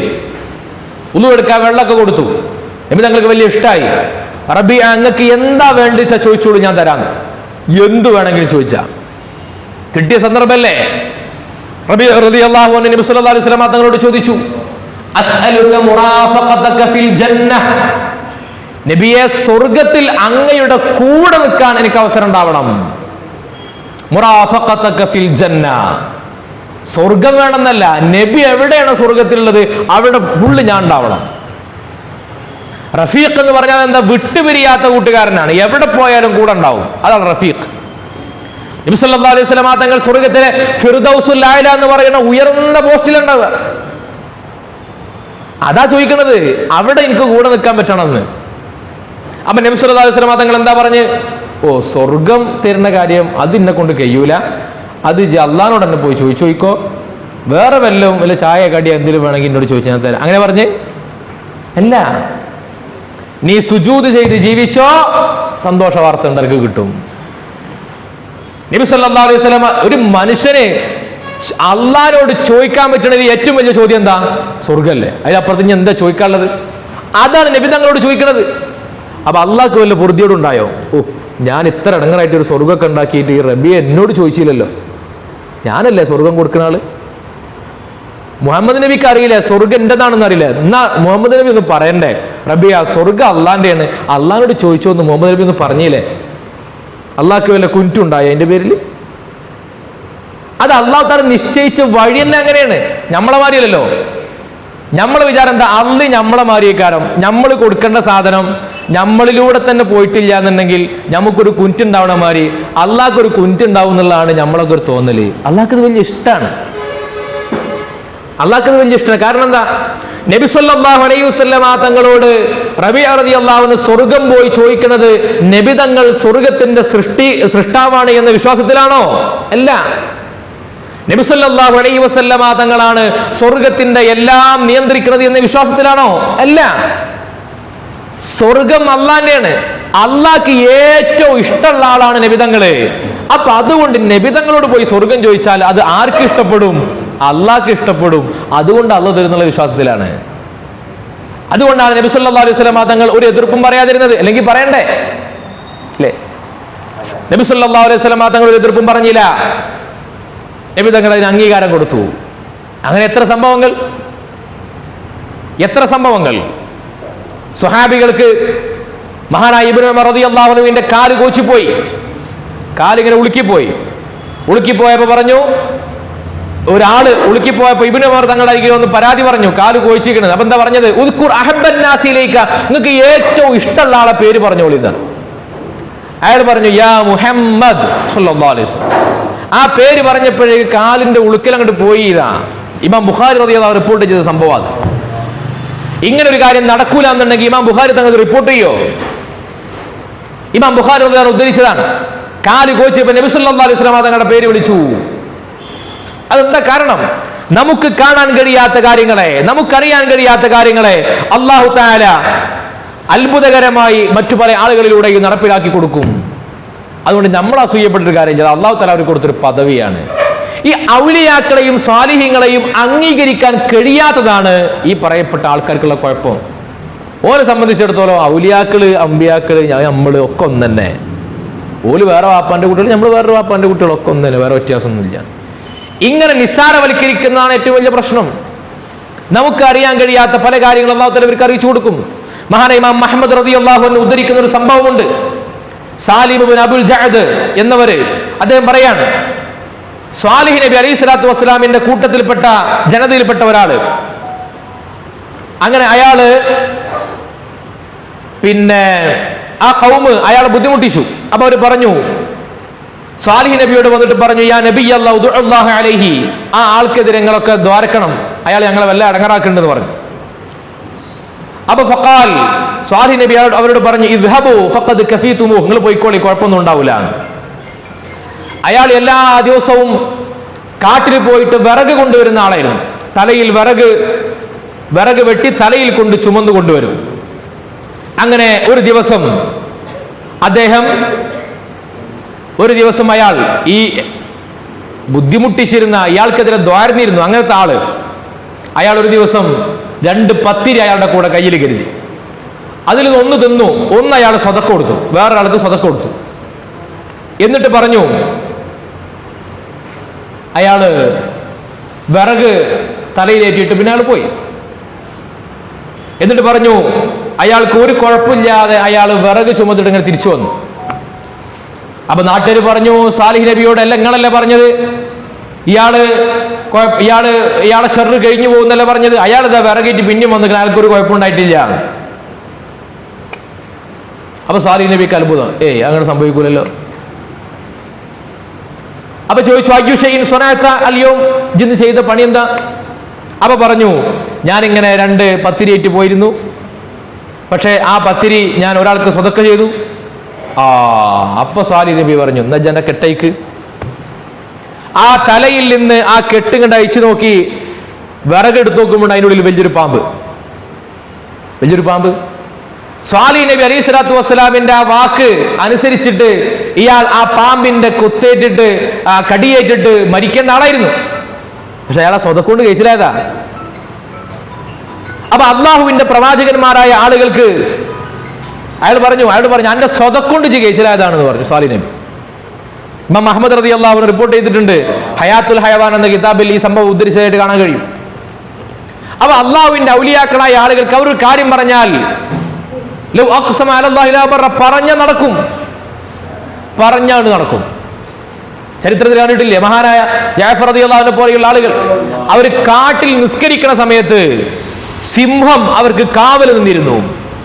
സിംഹം കാവൽ നിസ്കരിക്കുന്ന നേരത്ത് ലോകത്ത് നടക്കാത്ത സംഭവം. മൈമൂന ബീവി റളിയല്ലാഹു അൻഹ മിസ്റിലെ മലപ്രദേശങ്ങളിൽ ആടിനെ മേക്കണ സമയത്ത് ആടിന് കാവൽ നിൽക്കുന്നത് ചെന്നായ്ക്കള്. ലോകത്ത് നടക്കുന്ന സംഭവം അത്. എന്തുകൊണ്ട് വന്യജീവികൾ പോലും ഇവർ പറയുന്ന വാക്കിന്റെ മുമ്പിൽ നിന്ന് നമ്മൾ പറഞ്ഞാൽ കേൾക്കുമോ? എന്തുകൊണ്ടാ? ഇവർ അള്ളാഹുവിന്റെ ഔലിയാക്കൾ സ്വാലിഹ്യങ്ങളായതുകൊണ്ടാണ്. മഹാനായ ഉമർ റളിയല്ലാഹു അൻഹു നൈൽ നദിയിലേക്ക് കത്ത് കൊടുത്ത സംഭവം നമ്മളൊക്കെ മദ്രസയെ പഠിച്ചിരുന്ന കാര്യമാണ്.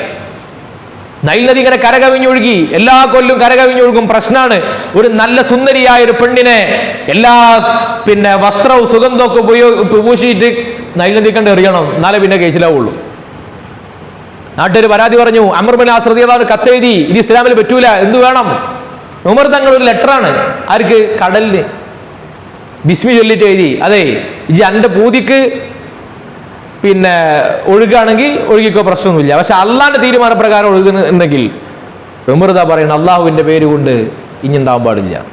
പിന്നെ ഇന്ന് വരെ ഉണ്ടായിട്ടില്ല. കൈറോ പ്രദേശത്തുള്ള ആളുകൾ മുഴുവനും നൈൽ നദിയിലെ വെള്ളം ഉപയോഗിച്ചുകൊണ്ടാണ് അവരുടെ ജീവിതം നടക്കുന്നത്. അവിടെ മഴ പോലും വല്ലാതെ പെയ്യലില്ല, നൈൽ നദിയിലെ വെള്ളം കൊണ്ടാണ്.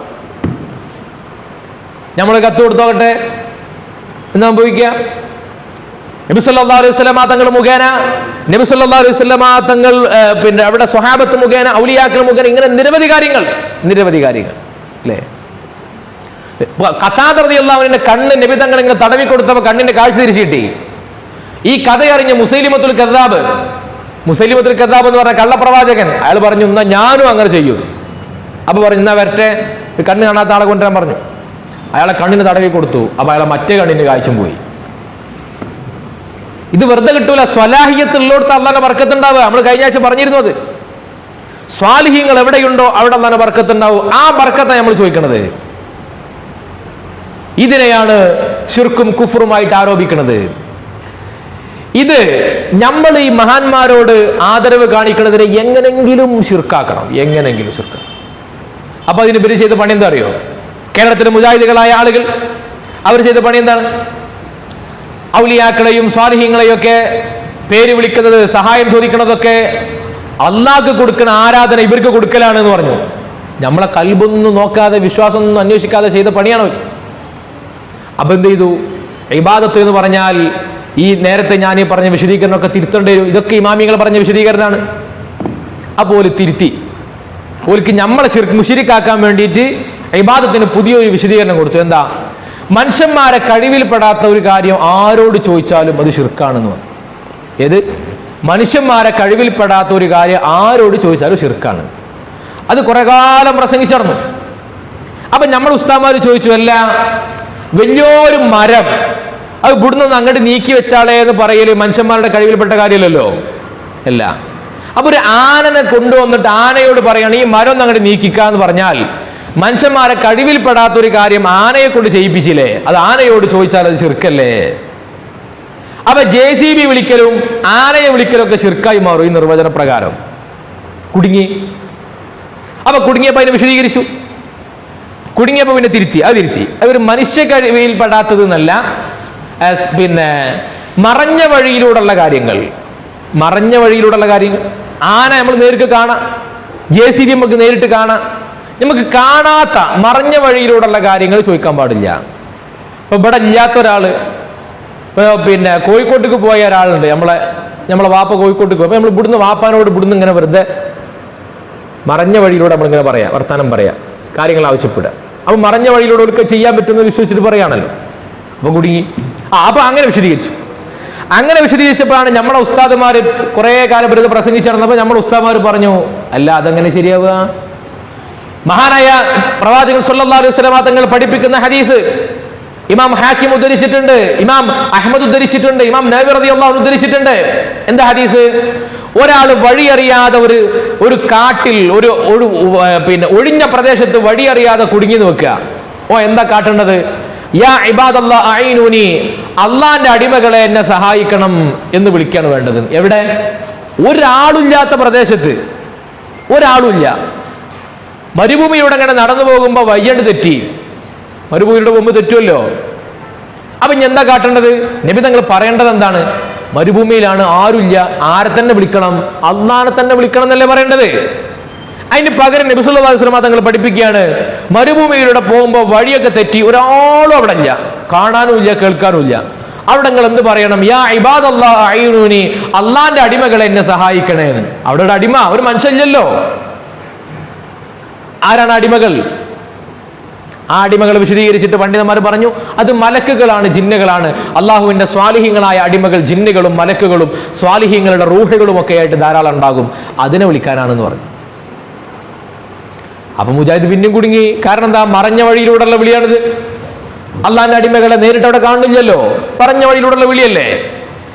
അപ്പൊ ഞാൻ എന്താ കാട്ടുക? അത് ചർച്ച ചെയ്തിട്ട് അവസാനം രണ്ട് ഗ്രൂപ്പായി. എന്താണ്? ഒരു കൂട്ടർ പറഞ്ഞു, അതിപ്പോ ജിന്നുകളെ പറ്റിയിട്ടാണ് ആ പറഞ്ഞത്, ജിന്നിനും മലക്കിനും. അപ്പൊ ജിന്നിനും മലക്കിനും വിളിക്കാം, ഔലിയാക്കളെ വിളിക്കാൻ പറ്റൂല എന്നായി. അപ്പൊ ജിന്നിനും മലക്കിനും വിളിക്കാന്ന് പറഞ്ഞിട്ട് ഒരു ടീം രണ്ടായിട്ട് പൊട്ടി. അതായത് 50 കൊല്ലം തൗഹീദ് പറഞ്ഞ് നടന്നിരുന്ന കാര്യം, അല്ല ശിർക്ക് എന്ന് പറഞ്ഞ് നടന്നിരുന്ന കാര്യം ഇപ്പൊ എന്തായി? തൗഹീദായി. അങ്ങനെയാണ് ജിന്നൂരികൾ എന്ന് പറഞ്ഞ മുജാഹിദ് വിഭാഗം ഉണ്ടായത്. ഓലെന്താണ്? ജിന്നിനോട് ചോദിക്കാം, മലക്കിനോട് ചോദിക്കാം, ആരോട് പറ്റൂല? അമ്പിയാക്കളോട് ഔലിയാക്കളോടൊന്നും പറ്റൂല. ആ മറ്റേ കൂട്ടർ ആദ്യം പറഞ്ഞു, ഔദ്യോഗിക മുജാഹിദിൽപ്പെട്ട ഒരു കൂട്ടർ പറഞ്ഞു, നമുക്ക് ജിന്നിനോട് ചോദിക്കാം, തരക്കടൊന്നുമില്ല, ഹദീസ് ഉണ്ടല്ലോ, ചോദിക്കാൻ തീരുമാനിച്ചു. ആകെ പ്രശ്നമായി. ഒരു കൂട്ടർ എല്ലാവരും പറഞ്ഞു ആദ്യം ജിന്നോട് ചോദിക്കുന്നവൻ അങ്ങനെ ആയിക്കോട്ടെ, സുന്നികൾ ഇപ്പൊ ഔലിയാക്കളോടല്ലേ ചോദിക്കണുള്ളൂ, ഓരെന്തായാലും ജിന്നോട് ചോദിക്കണമൊന്നുമില്ല, അതുകൊണ്ട് നമ്മൾ പോലും ഒന്നാകൊന്നുമില്ല, അതുകൊണ്ട് ജിന്നിനോട് ചോദിക്കാൻ തീരുമാനിക്കാന്ന് വെച്ച് അത് പ്രശ്നമായി. അങ്ങനെ യോഗം കൂടിയിട്ട് തീരുമാനിക്കണമല്ലോ. ആദ്യം പ്രസംഗിച്ച് ജിന്നിനോട് ചോദിക്കാൻ കുഴപ്പമൊന്നുമില്ലാതെ പ്രസംഗിച്ച ആൾക്കാർ യോഗം കൂടിയിട്ട് തർക്കമായപ്പോൾ എന്നാ പിന്നെ നമുക്ക് എന്ത് ചെയ്യാം? ഒന്ന് അഭിപ്രായം എടുക്കാം. എന്താ എൻ്റെ അഭിപ്രായം? പറ്റൂല. നമ്മുടെ നിയമസഭയിലൊക്കെ ഉണ്ടല്ലോ ഈ വിശ്വാസ വോട്ടെടുപ്പ്, എന്തിന്റെ? തൗഹീദ് ശിർക്കിന്റെ കാര്യത്തിലാണ് ഇപ്പൊ തീരുമാനിക്കണതേ, നറുക്കെടുപ്പ് നടത്തിയിട്ടേ. അങ്ങനെ ഭൂരിപക്ഷം നോക്കിയപ്പോൾ പറഞ്ഞു, ഭൂരിപക്ഷം എന്താണ്? ജിന്നിനോട് ചോദിക്കാൻ പറ്റും. എന്നായിക്കോട്ടെ. ഭൂരിപക്ഷം നോക്കി തൗഹീദ് തീരുമാനിച്ച ലോകത്തിലെ ആദ്യത്തെ വിഭാഗമാണ് കേരളത്തിലെ മുജാഹിദീൻ. അപ്പോഴോ 2 മാസം കഴിഞ്ഞപ്പോ, 2 മാസം മുമ്പ് പെറ്റെന്ന് പറഞ്ഞ കാര്യം 2 മാസം കഴിഞ്ഞപ്പോൾ ശിർക്കായി. എന്നിട്ട് എടവണ്ണയിൽ അവരുടെ സ്ഥാപനത്തിൽ പോയിട്ട് പ്രസംഗിച്ചു, ഞങ്ങളിതാ തൗബ ചെയ്യുന്നു. 2 മാസം മുമ്പ് പറഞ്ഞ കാര്യം ശരിയല്ല, തിരുത്തുന്നു. വല്ല ആവശ്യമുണ്ടോ ഈ പണിക്ക് നിൽക്കണേ? എന്നിട്ടിപ്പോ 2 ടീമായിട്ട് ഒരു കൂട്ടർ ജിന്നിനോട് പറ്റും, മറ്റു പറ്റൂല. ഒരു 970 മുമ്പൊക്കെ മരിച്ചുപോയ മുജാഹിദീങ്ങളെങ്ങാനും ജീവിച്ചു വരികയാണെന്നുണ്ടെങ്കിൽ ഇപ്പത്തെ മുജാഹിദ് നേതാക്കന്മാരെ തലക്ക് കൊടുക്കും. കാരണം എന്താ? ഓല് മുഴുവൻ ശിർക്കാണെന്ന് വിശ്വസിച്ച കാര്യങ്ങൾ മുഴുവൻ ഇപ്പൊ ഇവർക്ക് പറ്റും. ഇതെന്തിനാ? സുന്നിയോളെ മുശിരിക്കാക്കുക എന്നുള്ള ഒറ്റ ഉദ്ദേശമുള്ളൂ. അതിനു വേണ്ടി ഇങ്ങനെ ആശയം മാറ്റി എല്ലാ കാര്യത്തിലും അങ്ങനെയാണ്. 923-ലും 24-ലൊക്കെ മൗലിദ് ആഘോഷിക്കണം, അറബിയിൽ മൗലിദ് ഓതിയ പോലെ മലയാളത്തിൽ ഓതണം എന്ന് പറഞ്ഞ് നടന്നിരുന്ന ആൾക്കാരാണ്. ഇവരുടെ പുസ്തകത്തിലൊക്കെ എഴുതിയിട്ടുണ്ട്. EK മൗലവി, KM മൗലവി, വക്ക മൗലവി. മൗലിദിന്റെ യോഗത്തിന്റെ അധ്യക്ഷനായിരുന്നു ഇവരുടെ നേതാക്കന്മാർ. മൗലിദ് സമ്മേളനം നടത്തണം, അന്ന് പറ്റുമായിരുന്നു. കുറച്ചു കാലം കഴിഞ്ഞപ്പോൾ മൗലിദ് പറ്റൂല എന്ന് പറഞ്ഞു. പിന്നെ പറഞ്ഞത് ശിർക്കാണെന്ന് പറഞ്ഞു. പിന്നെ പറഞ്ഞത് ശിർക്കിലേക്കുള്ള വഴിയാണെന്ന് പറഞ്ഞു. പിന്നെ പറഞ്ഞത് ബിദ്അത്താണെന്ന് പറഞ്ഞു. ഇപ്പൊ എന്താണെന്നറിയോ? ഇപ്പൊ അവിടുന്നൊക്കെ വിട്ടിട്ട് സുന്നിയോട് ചെയ്യേണ്ടത് മാറി പറ്റൂല, എന്നാ വേറെ പേരിലൊക്കെ പറ്റും. അങ്ങനെ നമ്മൾ മഹാന്മാർ മരിച്ചാൽ നമ്മൾ അവരുടെ അനുസ്മരണം നടത്തും, അവരെ പറ്റി നമ്മൾ കവിതകൾ എഴുതും. അപ്പൊ ഇവര് അത് പറ്റൂല, പാടില്ല പറഞ്ഞ ആൾക്കാരാണ്. എന്നാ ഇവരെ നേതാക്കന്മാർ മരിച്ചപ്പോഴോ ഓല് അനുസ്മരണം അല്ലെങ്കിൽ ആണ്ടെന്നൊന്നും എഴുതൂല, അത് ഇംഗ്ലീഷിലൊക്കെ അതിന്റെ പേര് എഴുതും. അത് പറ്റൂ. ഇംഗ്ലീഷിൽ ഇതേ പ്രശ്നമില്ല, മലയാളത്തിൽ ആണ്ടാനുസ്മരണം എന്നൊക്കെ പറയുമ്പോഴേ പ്രശ്നമുള്ളൂ. ഇവരുടെ നേതാവാണ് ഉമർ മൗലവി. ആ ഉമർ മൗലവി മരിച്ചപ്പോ ഉമർ മൗലവിയുടെ പേര് മാല ഉണ്ടാക്കി. ഉമർ മൗലവിയുടെ മേലിൽ മാല, നമ്മൾ മൊയ്തീൻ മാല, ദിഫായി മാല എന്നൊക്കെ പറയും. എന്ന് പറയും ഉമർ മൗലവിയുടെ മേലിൽ മാല. ആ മാലയിലുള്ള എന്താണ്? ഉമർ മൗലവി സ്വർഗത്തിലേക്ക് പാറിപ്പറന്നുപോയി എന്നാണ് ആ മാലയിലുള്ളത്. അത് പറ്റും. മൊയ്തീൻ ശേഖിന് മാല ഉണ്ടാക്കാൻ പറ്റൂല, ഉമർ മൗലവിക്ക് മാല ഉണ്ടാക്കാം. ഇങ്ങനെ ആദരിക്കപ്പെടേണ്ടവരെ ആദരിക്കുന്നതിനെ മുഴുവൻ ആരാധനയാക്കി മാറ്റി. എന്നിട്ട് ഈ ജിന്നിനോട് ചോദിക്കാൻ പറ്റുന്ന ഇപ്പൊ 2 ഗ്രൂപ്പായിട്ട് നടക്കണിപ്പോ. ഈ അടുത്ത് മുജാഹിദിന്റെ സമ്മേളനം നടന്നു കോഴിക്കോട്. ആ സമ്മേളനത്തിൽ 10ാം വാർഷിക സമ്മേളനം, അതിൻ്റെ ഒരു പത്രസമ്മേളനം വിളിച്ചു കോഴിക്കോട്. അപ്പൊ പത്രക്കാർ ചോദിച്ചു, അന്ന് നമ്മളെ ഈ ഇടുക്കിയിൽ ആ ഒരു നരബലി നടന്ന സമയമാണ്. അപ്പോൾ പത്രക്കാർ ചോദിച്ചു, അല്ല ഈ സിഹിർ പോലെയുള്ള അന്ധവിശ്വാസങ്ങളിലൊക്കെ നിങ്ങളുടെ അഭിപ്രായം എന്താണെന്ന് ചോദിച്ചു. അപ്പൊ ഇങ്ങനെ രണ്ടൂട്ടർ ഇങ്ങനെ മുഖത്തോട് മുഖം നോക്കി ഇങ്ങനെ ഇരിക്കുക, മുണ്ടണില്ല. അപ്പൊ എന്താ, ഒരാളുടെ അഭിപ്രായ പ്രകാരം സിഹിർ ഫലിക്കുന്ന് വിശ്വസിച്ചാൽ കാഫിറാവും. അപ്പുറത്താളുടെ അഭിപ്രായ പ്രകാരം സിഹിർ ഫലിക്കും, എന്തായാലും ഉണ്ടാവും. ഒരു രണ്ടാളും കൂടി സമ്മേളനം നടത്തുന്നത്. ഏത് സമ്മേളനം? തൗഹീദ് സമ്മേളനം. ഒരാൾ അങ്ങോട്ട് നോക്കി, ആൾ ഇങ്ങോട്ട് നോക്കി, എന്നിട്ട് പറഞ്ഞു, അതിൽ ഞങ്ങൾ ഇപ്പോൾ പ്രതികരിക്കുന്നില്ല. എങ്ങനെ പ്രതികരിക്കുക? പ്രതികരിച്ചാൽ തല്ലുണ്ടാവൂലേ? എന്നിട്ട് സമ്മേളനം നടന്നു കോഴിക്കോട്. അതിൽ വെച്ചിട്ട് പറഞ്ഞു, സ്വഹീഹുൽ ബുഖാരിയിലെ ചില ഹദീസുകളുണ്ട്, ആ ഹദീസുകളൊക്കെ ലബോറട്ടറി പോയിട്ട് പരിശോധിക്കണം, അതിൽ പറഞ്ഞ കാര്യം ശരിയാണോ, എന്നിട്ട് സ്വീകരിക്കാൻ പറ്റുള്ളൂ എന്ന് ഒരു കൂട്ടര്. അപ്പൊ വേറൊരാൾ നീച്ചിട്ട് പറയാണ്, മൂപ്പര് പറഞ്ഞ് തെറ്റാണ്, ശരിയല്ല. രണ്ടൂട്ടരും കൂടിയാണ് എന്നിട്ട് സമ്മേളനം നടത്തുന്നത് ഐക്യപ്പെട്ടിട്ട്. എന്ന് പറഞ്ഞാൽ കഴിഞ്ഞ 100 കൊല്ലത്തിനിടയിൽ പറഞ്ഞ ആദർശം എന്താണോ അതിലെ ഓരോ കാര്യങ്ങളും തിരുത്തി പറഞ്ഞുകൊണ്ടിരിക്കുക. ഇപ്പൊ ഇന്നലെ ഒരു മൗലവിയുടെ പ്രസംഗം പുതിയത്. എന്താ മൗലവിയുടെ പ്രസംഗം? മൗലവിയുടെ പണ്ട് മരിച്ചിടത്ത് ഖുർആൻ ഓതാൻ പാടില്ല എന്നൊക്കെ പറഞ്ഞു നടന്നിരുന്ന ആൾക്കാരാണ്. അപ്പൊ ഖുർആൻ ഓതാം, മരിച്ചിടത്ത് ഖുർആൻ ഓതാം, ദിക്റുകൾ ചെല്ലാം, സ്വലാത്തുകൾ ചെല്ലാം, തബറുക്ക് എടുക്കാം, ബർക്കത്ത് എടുക്കാം, നിബിതങ്ങളുടെ വിയർപ്പ് കൊണ്ട്, നിബിതങ്ങളുടെ ഷഅർ കൊണ്ട്, മുടി കൊണ്ട് ബറക്കത്ത് എടുക്കാന്ന് പ്രസംഗിക്കുക മുജാഹിദിന്റെ മൗലവിമാര്. ഇതന്നല്ലേ ഇപ്പൊ നമ്മളും പറഞ്ഞു നടന്ന ഇത്രയും കാലം. 2 ദിവസം മുമ്പ് വന്നൊരു പ്രസംഗമാണ്. പിന്നെ ഇപ്പൊ എന്തിനാ ഈ നാട്ടിലെ പാവപ്പെട്ട മുസ്ലിങ്ങളെ മുശ്രിക്കുകളാക്കിയത്? എന്തിനു വേണ്ടിയിട്ടാണ്? എല്ലാ കാര്യത്തിലും. ഇനി അള്ളാഹുവിന്റെ കാര്യത്തിൽ നമ്മളെങ്ങനെ മദ്രസയിലൊക്കെ പഠിച്ചിരുന്നത് എങ്ങനെയാണ്? മനുഷ്യന്മാരുടെ പോലെ അള്ളാഹു എന്ന് പറഞ്ഞാൽ മുഖാലിഫത്തുൽ ഹവാദിസ്, ലോകത്തുള്ള ഒന്നിനെ പോലെയുമല്ല. എങ്ങനെയാണ് പറയാൻ നമ്മളെ കൊണ്ട് കഴിയൂല, അങ്ങനെ അല്ലേ? എന്നാൽ മുജാഹിദീങ്ങൾ 950-കളിൽ പറഞ്ഞത് എന്താ? ആദ്യം പറഞ്ഞു അള്ളാഹു താലാക്ക് കൈയുണ്ട് എന്ന് പറഞ്ഞു. പിന്നെ പറഞ്ഞു അള്ളാഹു താലാക്ക് 2 കൈയും വലത്ത് ഭാഗത്താണ്. പിന്നെ ഇടത്ത് ഭാഗത്തോ അങ്ങനെ എന്തായിട്ട് ഇങ്ങനെ നിൽക്കണം അവിടെ. 2 കൈയും വലത്ത് ഭാഗത്താണ്. ഇങ്ങനെ അള്ളാഹു താലാക്ക് കൈയുണ്ട്, കാലുണ്ട്. എന്തായി ചർച്ച ചെയ്യുന്നത്? അള്ളാഹിനെ പറ്റിയിട്ട്. മനുഷ്യന്മാരെ പോലെയാണ് അള്ളാഹുവിന്റെ രീതികളും അള്ളാഹുവിന്റെ സ്വഭാവങ്ങളും എന്ന്, അള്ളാഹുവിന്റെ ജിസ്മുകളും തടിയും ഒക്കെ മനുഷ്യന്മാരെ പോലെയാണ് എന്ന് പറഞ്ഞ് അത് പറഞ്ഞു തിരുത്തിയുമ്പോ പറഞ്ഞ് ഇപ്പോഴും തീരുമാനമായിട്ടില്ല. എന്തുകൊണ്ടാണ് ഈ അബദ്ധം സംഭവിച്ചത്? അവനാണ് ബുദ്ധിക്കനുസരിച്ച് ഇസ്ലാമിന്റെ വിശ്വാസങ്ങളെ തീരുമാനിക്കാൻ നോക്കി. എന്നാ നമ്മളോ? കഴിഞ്ഞ 100 കൊല്ലത്തിനിടയിൽ നമ്മൾ പറഞ്ഞ ആദർശപരമായ വിഷയങ്ങളിൽ ഏതെങ്കിലും ഒന്ന് നമുക്ക് തിരുത്തേണ്ടി വന്നിട്ടുണ്ടോ? അന്ന് എന്താണ് തൗഹീദ്, അത് തന്നെയാണ് ഇന്നും നമുക്ക് തൗഹീദ്. അന്ന് മൗലിദ് പറ്റുമോ, ഇന്നും മൗലിദ് പറ്റും.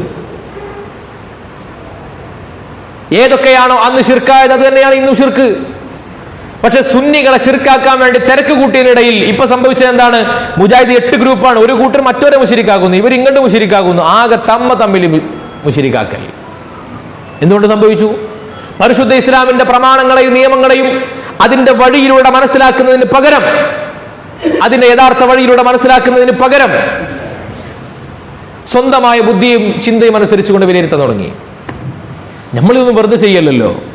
ഇപ്പൊ ഖബർ സിയാറത്തിന് നമ്മൾ പോകും. എന്തിനാ ഖബർ സിയാറത്തിന് പോണത്? മമ്പുറത്തേക്ക് പോയി കഴിഞ്ഞാൽ മമ്പുറത്ത് കിടക്കുന്ന മമ്പുറം തങ്ങളുപ്പാപ്പ പടച്ചോനാന്ന് കരുതിയിട്ടാ പോണത്? അല്ല. അള്ളാഹുവിന്റെ വലിയായി ഭൂമിയിൽ ജീവിച്ച നല്ല സ്വാലിഹായ മനുഷ്യരാണ്. അവരുടെ ബറക്കത്ത് കൊണ്ട് സുഹബത്ത് കൊണ്ട് നമ്മൾ കേച്ചിലാവണം എന്നുള്ള നിയ്യത്താണ്. മഹാനായ ഉമർ ബിൻ ഖത്താബ് റളിയല്ലാഹു അൻഹു ലോകത്തോട് വിട പറയാൻ സമയം കുത്തേറ്റുകൊണ്ട് ഇങ്ങനെ മരണത്തെ മുഖാമുഖം കണ്ട് കിടക്കുകയാണ്. ആ സമയത്താണ് തന്റെ മകൻ അബ്ദുള്ള റളിയല്ലാഹു അൻഹു വിളിച്ചിട്ട് പറഞ്ഞത്, മോനെ ഇതൊരു കാര്യം ചെയ്യ്, ആയിഷ ബീവിയോട് ചെന്നിട്ട് ചോദിക്ക്, എനിക്ക് ഈ ഉമറിന് നബി സല്ലല്ലാഹു അലൈഹി വസല്ലമ തങ്ങളുടെ ഖബറിന്റെ അടുത്തൊരു ഖബർ തരുമോ, അവിടെ ഒരു ഖബറിനുള്ള സ്ഥലമുള്ളൂ, തരുമോ എന്ന് ചോദിച്ചു നോക്ക്. ആയിഷ ബീവിന്റെ പുറയാണത്. അവിടെ ഒരു ഖബർ എനിക്ക് വേണമെന്ന് ആവശ്യപ്പെടുകയാണ്. എന്തിനാണ് അങ്ങനെ ആവശ്യപ്പെടുന്നത്? ജന്നത്തുൽ ബഖീയിൽ ഒരുപാട് സ്ഥലം കാലിയായിട്ട് കിടക്കില്ല, അവിടെ പോയി കിടന്നാ പോരെ? എവിടെ കിടന്നാലും അള്ളാഹിന്റെ അടുത്തേക്കല്ലേ എത്തുക. പിന്നെ എന്തിനാ അവിടെ ഒരു ഖബർ? മഹാനായ ഇബ്രാഹിം തങ്ങൾ പറഞ്ഞത്, അവിടെ ഖബറിൽ കിടക്കണമെന്ന് ആഗ്രഹിക്കുന്നത് നബി സല്ലല്ലാഹു അലൈഹി വസല്ലമ തങ്ങളുടെ ഖബറിന്റെ പരിസരത്ത് കിടന്നാൽ ബറക്കത്ത് ഉണ്ടാകുമെന്ന പ്രതീക്ഷയിലാണ്. വിശുദ്ധ ഖുർആനിലെ ഏതെങ്കിലും ഒരു ആയത്തിൽ കാണാൻ പറ്റുമോ നബി തങ്ങൾ അടുത്ത് പോയിട്ട് ഖബർ കുഴിച്ച് കിടന്നാൽ ബറക്കത്ത് ഉണ്ടാകുന്നു? ഒരു ആയത്തിലും ഇല്ല, ഒരു ഹദീസിലും ഇല്ല. ഉമർ തങ്ങൾക്ക് പിന്നെ എവിടുന്നാണ് കിട്ടിയത്? നബി തങ്ങളുടെ ആദരവിൽ നിന്നാണ്, മഹബത്തിൽ നിന്നാണ്. അപ്പോൾ ഒരാൾ മരിച്ചാൽ, സ്വാലിഹീങ്ങൾ മരിച്ചാൽ അവരുടെ ഖബറുകൾ അവർ ജീവിച്ചിരിക്കുകയാണ്. നബി തങ്ങൾ പറഞ്ഞല്ലോ, ഹയാത്തി ഖൈറുൽ ലക്കും വമമാതി ഖൈറുൽ ലക്കും, എന്റെ ജീവിതവും നിങ്ങൾക്ക് ഖൈറാണ്, എന്റെ മരണവും നിങ്ങൾക്ക് ഖൈറാണ്. ഹബീബുനാ റസൂലുള്ളാഹി. ഇത് അള്ളാഹ്ക്ക് ഇഷ്ടപ്പെട്ട സ്വാലിഹീങ്ങളുടെ കൂടെ നടന്ന് അവരുടെ പോലെ എനിക്കും പടച്ച റബ്ബിലേക്ക് എത്തിപ്പെടാൻ കഴിയണമെന്നൊരു മോഹമാണ് നമ്മൾ നടത്തുന്നത്. അതിനെ പിടിച്ച് ശിർക്കാക്കി. ഇമാം ഷാഫിഈ റളിയല്ലാഹു അൻഹുവിനെ കുറിച്ച് ഖതീബുൽ ബഗ്ദാദി താരീഖ് ബഗ്ദാദിൽ രേഖപ്പെടുത്തിയ ഒരു സംഭവമുണ്ട്. മഹാനവറുകൾ പറയുന്നു, ഇന്നി ലഅതബറകു ബി അബി ഹനീഫ, അബൂ ഹനീഫ ഇമാമിന്റെ ഖബറിന്റെ പരിസരത്ത് പോയിട്ട് ഞാൻ ബറക്കത്ത് എടുക്കാറുണ്ട്. എനിക്ക് എന്തെങ്കിലും ഒരു ആവശ്യം വന്നാൽ സ്വല്ലൈതു റകഅതൈനി, 2 റകഅത്ത് നിസ്കരിക്കും. വജിഇതു ഇലാ ഖബ്രിഹി, അബൂ ഹനീഫ ഇമാമിന്റെ ഖബറിന്റെ അരികിൽ പോയിട്ട് ഫസഅൽതുല്ലാഹ തആല അൽ ഹാജത ഇൻദഹു ഫമാ തബഉദു അന്നി ഹത്താ തുഖ്ദാ. അബൂ ഹനീഫ ഇമാമിന്റെ ഖബറിന്റെ അടുത്ത് പോയിട്ട് ഞാൻ എന്റെ ഏതൊരു കാര്യമാണോ പറഞ്ഞിട്ടുള്ളത് എങ്കിൽ ആ കാര്യമൊക്കെയും ഇതുവരെ നടന്നു പോയിട്ടുണ്ട്, ഒക്കെ നടന്നു പോയിട്ടുണ്ട്. ഷാഫി ഇമാം ചെയ്ത പണിയാണ്. ഇതല്ലേ നമ്മൾ ചെയ്യുന്നുള്ളൂ. മഹാനായ ശംസുദ്ദീൻ മുഹമ്മദുൽ ജസ്രി റളിയല്ലാഹു അൻഹു എന്ന് പറയുന്ന വലിയ പണ്ഡിതൻ, അദ്ദേഹത്തിന്റെ ഗ്രന്ഥത്തിൽ പറയുന്നുണ്ട്, ഞാൻ ഇമാം മുസ്ലിം റളിയല്ലാഹു അൻഹുവിന്റെ ഖബറിന്റെ അരികിലേക്ക് പോകാറുണ്ട്.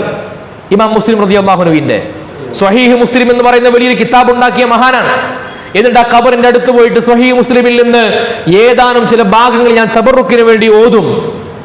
അങ്ങനെ ഞാൻ അവിടെ ആ തബറുക്കിന് വേണ്ടി ഓതിക്കഴിഞ്ഞാൽ ആ സ്ഥലത്തിന്റെ ബറക്കത്ത് കൊണ്ട് എനിക്ക് ആ കാര്യങ്ങൾ നേടിയെടുക്കാൻ കഴിയാറുണ്ട് എന്ന് പറയുന്നത് ശംസുദ്ദീൻ മുഹമ്മദ് അൽ ജസ്രി റളിയല്ലാഹു അൻഹു ആണ്. ഇതൊക്കെ ലോകത്ത് നിരവധിയായി നടന്നിട്ടുള്ള കാര്യമാണ്. അല്ലാമ ഇബ്നു കസീർ റഹിമഹുല്ലാഹ് പറയുന്നുണ്ട്, നബി സല്ലല്ലാഹു അലൈഹി വസല്ലം തങ്ങൾ എല്ലാ കൊല്ലവും ശുഹദാക്കളുടെ ഖബറിനരികിൽ പോകും. എന്നിട്ട് അവരോട് പറയും, സലാമുൻ അലൈക്കും ബിമാ സബർതും ഫനിഅമ ഉഖബദ്ദാർ എന്ന് അവർ സലാം പറയും. എന്നിട്ട് ഇബ്നു കസീർ പറയുകയാണ്, വകദാ അബൂബക്കറിൻ ഉമർ ഉസ്മാൻ, ഇത് അബൂബക്കർ റളിയല്ലാഹു അൻഹു ചെയ്തിട്ടുണ്ട്, ഉമർ റളിയല്ലാഹു അൻഹു ചെയ്തിട്ടുണ്ട്, ഉസ്മാൻ റളിയല്ലാഹു അൻഹു ചെയ്തിട്ടുണ്ട്. ഇതല്ലേ നമ്മൾ ചെയ്യുന്നത്. അപ്പൊ ആദരവിന്റെ വഴികളെ, സ്വാലിഹ്യങ്ങളെ ബഹുമാനിക്കുകയും ആദരിക്കുകയും ചെയ്യുന്ന വഴികളെ അതിനെ തട്ടിമാറ്റുക എന്ന് പറയുന്ന കാര്യം, അതിനെ എതിർക്കുക എന്ന് പറയുന്ന കാര്യം ഒട്ടും ശരിയല്ല. അതിന്റെ കൂടെ നിന്നാലാണ് ബറക്കത്ത് ഉണ്ടാവുക. ആ ബറക്കത്തിനെയാണ് നമ്മൾ തേടുന്നത്. അള്ളാഹുവിന്റെ ഔലിയാക്കളായ മഹാന്മാരെ ചെറുതായി കാണുക. ദീൻ പഠിപ്പിച്ച കാര്യം എന്താ? ഫഅദ്ദിമു ശആഇറല്ലാഹ്, അള്ളാഹു ആദരിച്ചതിനെ ആദരിക്കണം. തഅദീമു മാ അല്ലമല്ലാഹ്, അല്ലാഹ് ബഹുമാനിച്ചതിനെ ബഹുമാനിക്കണം, അല്ലാഹ് ആദരിച്ചതിനെ ആദരിക്കണം. ഇതല്ലേ നമ്മൾ ചെയ്യേണ്ടത്. നബി സല്ലല്ലാഹു അലൈഹി വസല്ലം തങ്ങൾക്ക് അവരിലൂടെ എത്ര കാര്യങ്ങളെയാണ് നബി തങ്ങൾ പിന്നെ അള്ളാഹു പരിചയപ്പെടുത്തിയത്. അത് നിരവധി സ്വാലിഹീങ്ങളിലൂടെ ഉണ്ടായിട്ടുണ്ട്.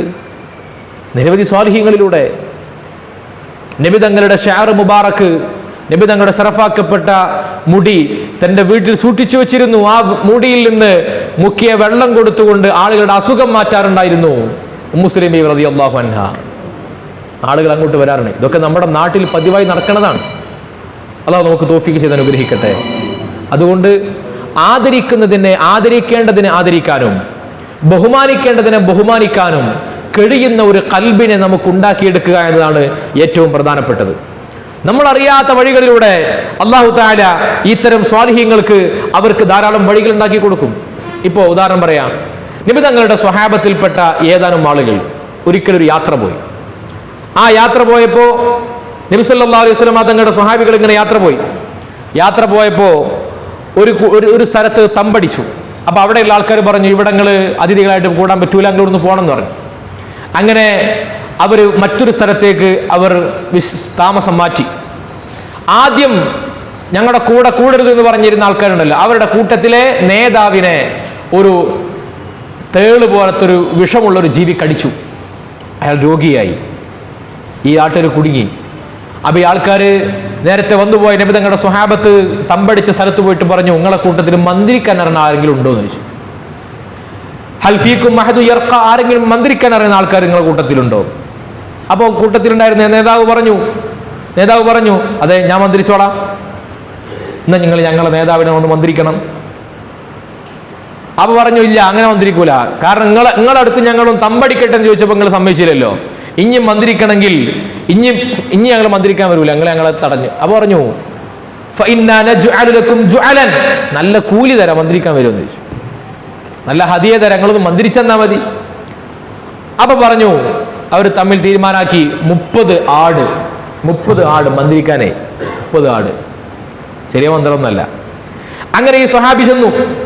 എന്നിട്ട് അയാളെ ആ വിഷബാധയേറ്റ് കിടക്കുന്ന ആളെങ്ങനെ തടവിയിട്ട് ഫാത്തിഹത്തിൽ കിതാബി, ഞാനിങ്ങനെ ഖുർആൻ സൂറത്തുൽ ഫാത്തിഹ ഓതാൻ തുടങ്ങി. ഞാനിങ്ങനെ ഓതി ഹത്താ ബറഅ. അവസാനം അയാൾ കണ്ണു തുറന്നു, അസുഖം സുഖപ്പെട്ടു. അയാൾക്ക് എല്ലാം ഷിഫയായി മാറി. മന്ത്രം കൊണ്ട് മാറിയില്ലേ? ആട് കൊടുത്തു. അവരെ ആടൊക്കെ എടുത്തു. എന്നിട്ട് എല്ലാവരും കൂടി നബി സല്ലല്ലാഹു അലൈഹി വസല്ലം തങ്ങളുടെ അരികിലേക്ക് പിന്നെ യാത്ര കഴിഞ്ഞ് ചെന്നു. എന്നിട്ട് വിവരങ്ങളൊക്കെ പറഞ്ഞു. നബി സല്ലല്ലാഹു അലൈഹി വസല്ലം തങ്ങൾ ചോദിച്ചു, വമാ യുദ്രിക അന്നഹാ റുഖിയ, അത് മന്ത്രാണെന്ന് മനക്ക് എവിടുന്ന് കിട്ടിയ ചോദിച്ചു. അപ്പം പറഞ്ഞു, യാ റസൂലല്ലാഹ്, നബിയേ, മാ ദറൈതു അന്നഹാ റുഖിയതൻ ഷൈഅൻ അൽഖാഹു അല്ലാഹു ഫീ നഫ്സി ഫഖാല റസൂലുള്ളാഹി സ്വല്ലല്ലാഹു അലൈഹി വസല്ലം കുലു വദ്രിബൂ ലി മഅക്കും ബിസഹം. അല്ലാഹു തആല എൻ്റെ മനസ്സിലേക്കാണ് തോന്നിപ്പിച്ചതാണ്, അത് മന്ത്രാണെന്ന് തോന്നിപ്പിച്ചതാണെന്ന് പറഞ്ഞു. ആര്? ഈ സ്വഹാബി. അപ്പൊ നബി എന്താ പറഞ്ഞ്? ആരെന്നോട് മന്ത്രിക്കാൻ പറഞ്ഞ്? ജിന്നോട് ചോദിക്കണ്ടേ? ഖുർആനിലുണ്ടോ ഹദീസിലുണ്ടോ? നീ ചോദിച്ചോ? ഇനി മന്ത്രിച്ചാൽ തന്നെ ജന്തിനെ കായ് വാങ്ങി 30 ആടൊക്കെ വാങ്ങി കുറച്ച് ഓവറായില്ലേ എന്ന് പറഞ്ഞോ? ഒന്നും പറഞ്ഞു. എന്താ പറഞ്ഞെന്നറിയോ? കുലു, നിങ്ങൾ ആടിനൊക്കെ തിന്നോളി, വളുരിബൂലി മഅക്കും ബിസഹമിൻ, ഒരു കൊറുകി എനിക്കും കൊണ്ടാ. നബി സല്ലല്ലാഹു അലൈഹി വസല്ലം തങ്ങൾ. ഹദീസാണ്, സ്വഹീഹ ഹദീസാണ്. അപ്പൊ എന്ത് കണ്ടാലും അതിനെ ചോദ്യം ചെയ്യുക, പറ്റൂല എന്ന് പറയാം. ഇത് നബി സല്ലല്ലാഹു അലൈഹി വസല്ലം തങ്ങളുടെ സ്വഹാബത്ത് ചെയ്ത കാര്യമാണ്, സ്വഹാബത്ത് പഠിപ്പിച്ച കാര്യമാണ്. ഖാലിദ് ബിൻ വലീദ് റളിയല്ലാഹു അൻഹു വലിയൊരു യുദ്ധത്തിൽ പങ്കെടുക്കുമ്പോഴാണ് മഹാനവറുകളുടെ തൊപ്പിയിൽ നബി തങ്ങളുടെ മുടി ഉണ്ടായിരുന്നു. ആ തൊപ്പി കാണാതായി. യുദ്ധം സ്റ്റോപ്പ് ചെയ്തു. തൊപ്പി കിട്ടിയിട്ട് മതി യുദ്ധം. തെരഞ്ഞു നോക്കുമ്പോൾ ഒരു കീറി പറഞ്ഞൊരു തൊപ്പി. ആൾക്കാർ ചീത്ത അറിഞ്ഞു, ഈ തൊപ്പിക്ക് ഞങ്ങൾ യുദ്ധം നിർത്തിയത്? അപ്പൊ മഹാനവറുകൾ പറഞ്ഞു, ഈ തൊപ്പി വെച്ചിട്ട് യുദ്ധം ചെയ്തിട്ട് ഒരു യുദ്ധവും ഞാൻ തോറ്റിട്ടില്ല, അതുകൊണ്ട് ഈ തൊപ്പിയാണ് എൻ്റെ ഏറ്റവും വലിയ കരുത്ത്. അപ്പൊ ആൾക്കാർക്ക് ചോദിക്കാലോ, നബി തങ്ങൾ ഏത് ഹദീസിലാണ് യുദ്ധത്തിന് പോകുമ്പോൾ എൻ്റെ മുടി തൊപ്പി വെക്കണം എന്ന് പറഞ്ഞിട്ടുള്ളത്? എവിടെയെങ്കിലും പറഞ്ഞിരിക്കണോ? എവിടെയും പറഞ്ഞില്ല. ഏതെങ്കിലും ആയത്തിലുണ്ടോ? എവിടെയില്ല. സിദ്ദീഖ് തങ്ങൾ, അബൂബക്കർ തങ്ങളൊക്കെ യുദ്ധത്തിന് പോയിക്കണല്ലോ, ഉസ്മാൻ തങ്ങൾ യുദ്ധത്തിന് പോയിക്കണല്ലോ. ഓൽക്കാർക്കും ഇല്ലാത്തൊരു പ്രത്യേക ഒരു സ്നേഹം നിങ്ങൾക്ക് എന്ന് ചോദിച്ചോ? അന്ന് വഹാബികൾ ഇല്ലാത്തതുകൊണ്ട് ചോദിച്ചില്ല, ഉണ്ടെങ്കിൽ ചോദിക്കും. അത് ചോദിക്കാതെ തന്നെ നബി തങ്ങളിൽ നിന്ന് ഇത് ബർക്കത്തെടുക്കാൻ കഴിയുമെന്ന വിശ്വാസത്തിന്റെ പേരാണ് അഹ്ലു സുന്നത്തി വൽ ജമാഅ. ഇത് നമ്മൾ ഉൾക്കൊള്ളേണ്ടത്. നമ്മൾ മുമ്പേ പറഞ്ഞിട്ടുണ്ട്, നബി സല്ലല്ലാഹു അലൈഹി വസല്ലം തങ്ങളുടെ അടുത്ത് ഖുബാ പള്ളിയിൽ ഒരാളുണ്ടായിരുന്നു. അയാൾ എല്ലാ വക്തിനും സൂറത്തുൽ ഇഖ്ലാസ് ഓതും, ഫാത്തിഹ ഓതും, വേറെ സൂറത്ത് ഓതും, ഇഖ്ലാസ് ഓതും. അപ്പൊ ആൾക്കാർ പരാതി പറഞ്ഞു, ഞങ്ങൾ ഒന്നെങ്കിൽ ഇഖ്ലാസ് മാത്രം ഓതും, അല്ലെങ്കിൽ വേറെ സൂറത്ത് ഓതുക. അയാൾ പറഞ്ഞു, എനിക്കിതേ പറ്റുള്ളൂ എന്നാണ്. ആൾക്കാരൊക്കെ പരാതി വന്നു നബി തങ്ങളുടെ അരികിലേക്ക്. നബി സല്ലല്ലാഹു അലൈഹി വസല്ലം തങ്ങളോട് പറഞ്ഞു, വിവരം പറഞ്ഞു. അപ്പൊ നബി തങ്ങൾ ചോദിച്ചു, അല്ല എന്തിനാ അങ്ങനെ എന്നും ഇങ്ങനെ ഇഖ്ലാസ് ഓതുന്ന, വേറെ സൂറത്തൊന്നും ഖുർആനിൽ ഇല്ലായിട്ട്? അപ്പൊ അയാൾ പറഞ്ഞു, ഇന്നി ഉഹിബ്ബുഹ, നബി എനിക്കത് വലിയ ഇഷ്ടമാണ്, നബിയെ എനിക്കത് വലിയ ഇഷ്ടമാണ്. അപ്പൊ നബി എന്താ പറഞ്ഞത്? അതെ, ഈ ഇഖ്ലാസ് സൂറത്ത് ഇറങ്ങിയതൊക്കെ എനിക്കാണ്, എനിക്കില്ലാത്തൊരു ഇഷ്ടം എന്തിനാ അപ്പൊ അനക്ക് എന്ന് ചോദിച്ചില്ല. നിങ്ങൾ പറഞ്ഞറിയോ, ഹുബ്ബുക ഇയ്യാഹ അദ്ഖലകൽ ജന്ന, അതിനോടുള്ള ഇഷ്ടം അന്നെ സ്വർഗത്തിൽ കടത്തട്ടെ എന്ന് ദ്വാരം കൊടുത്തു.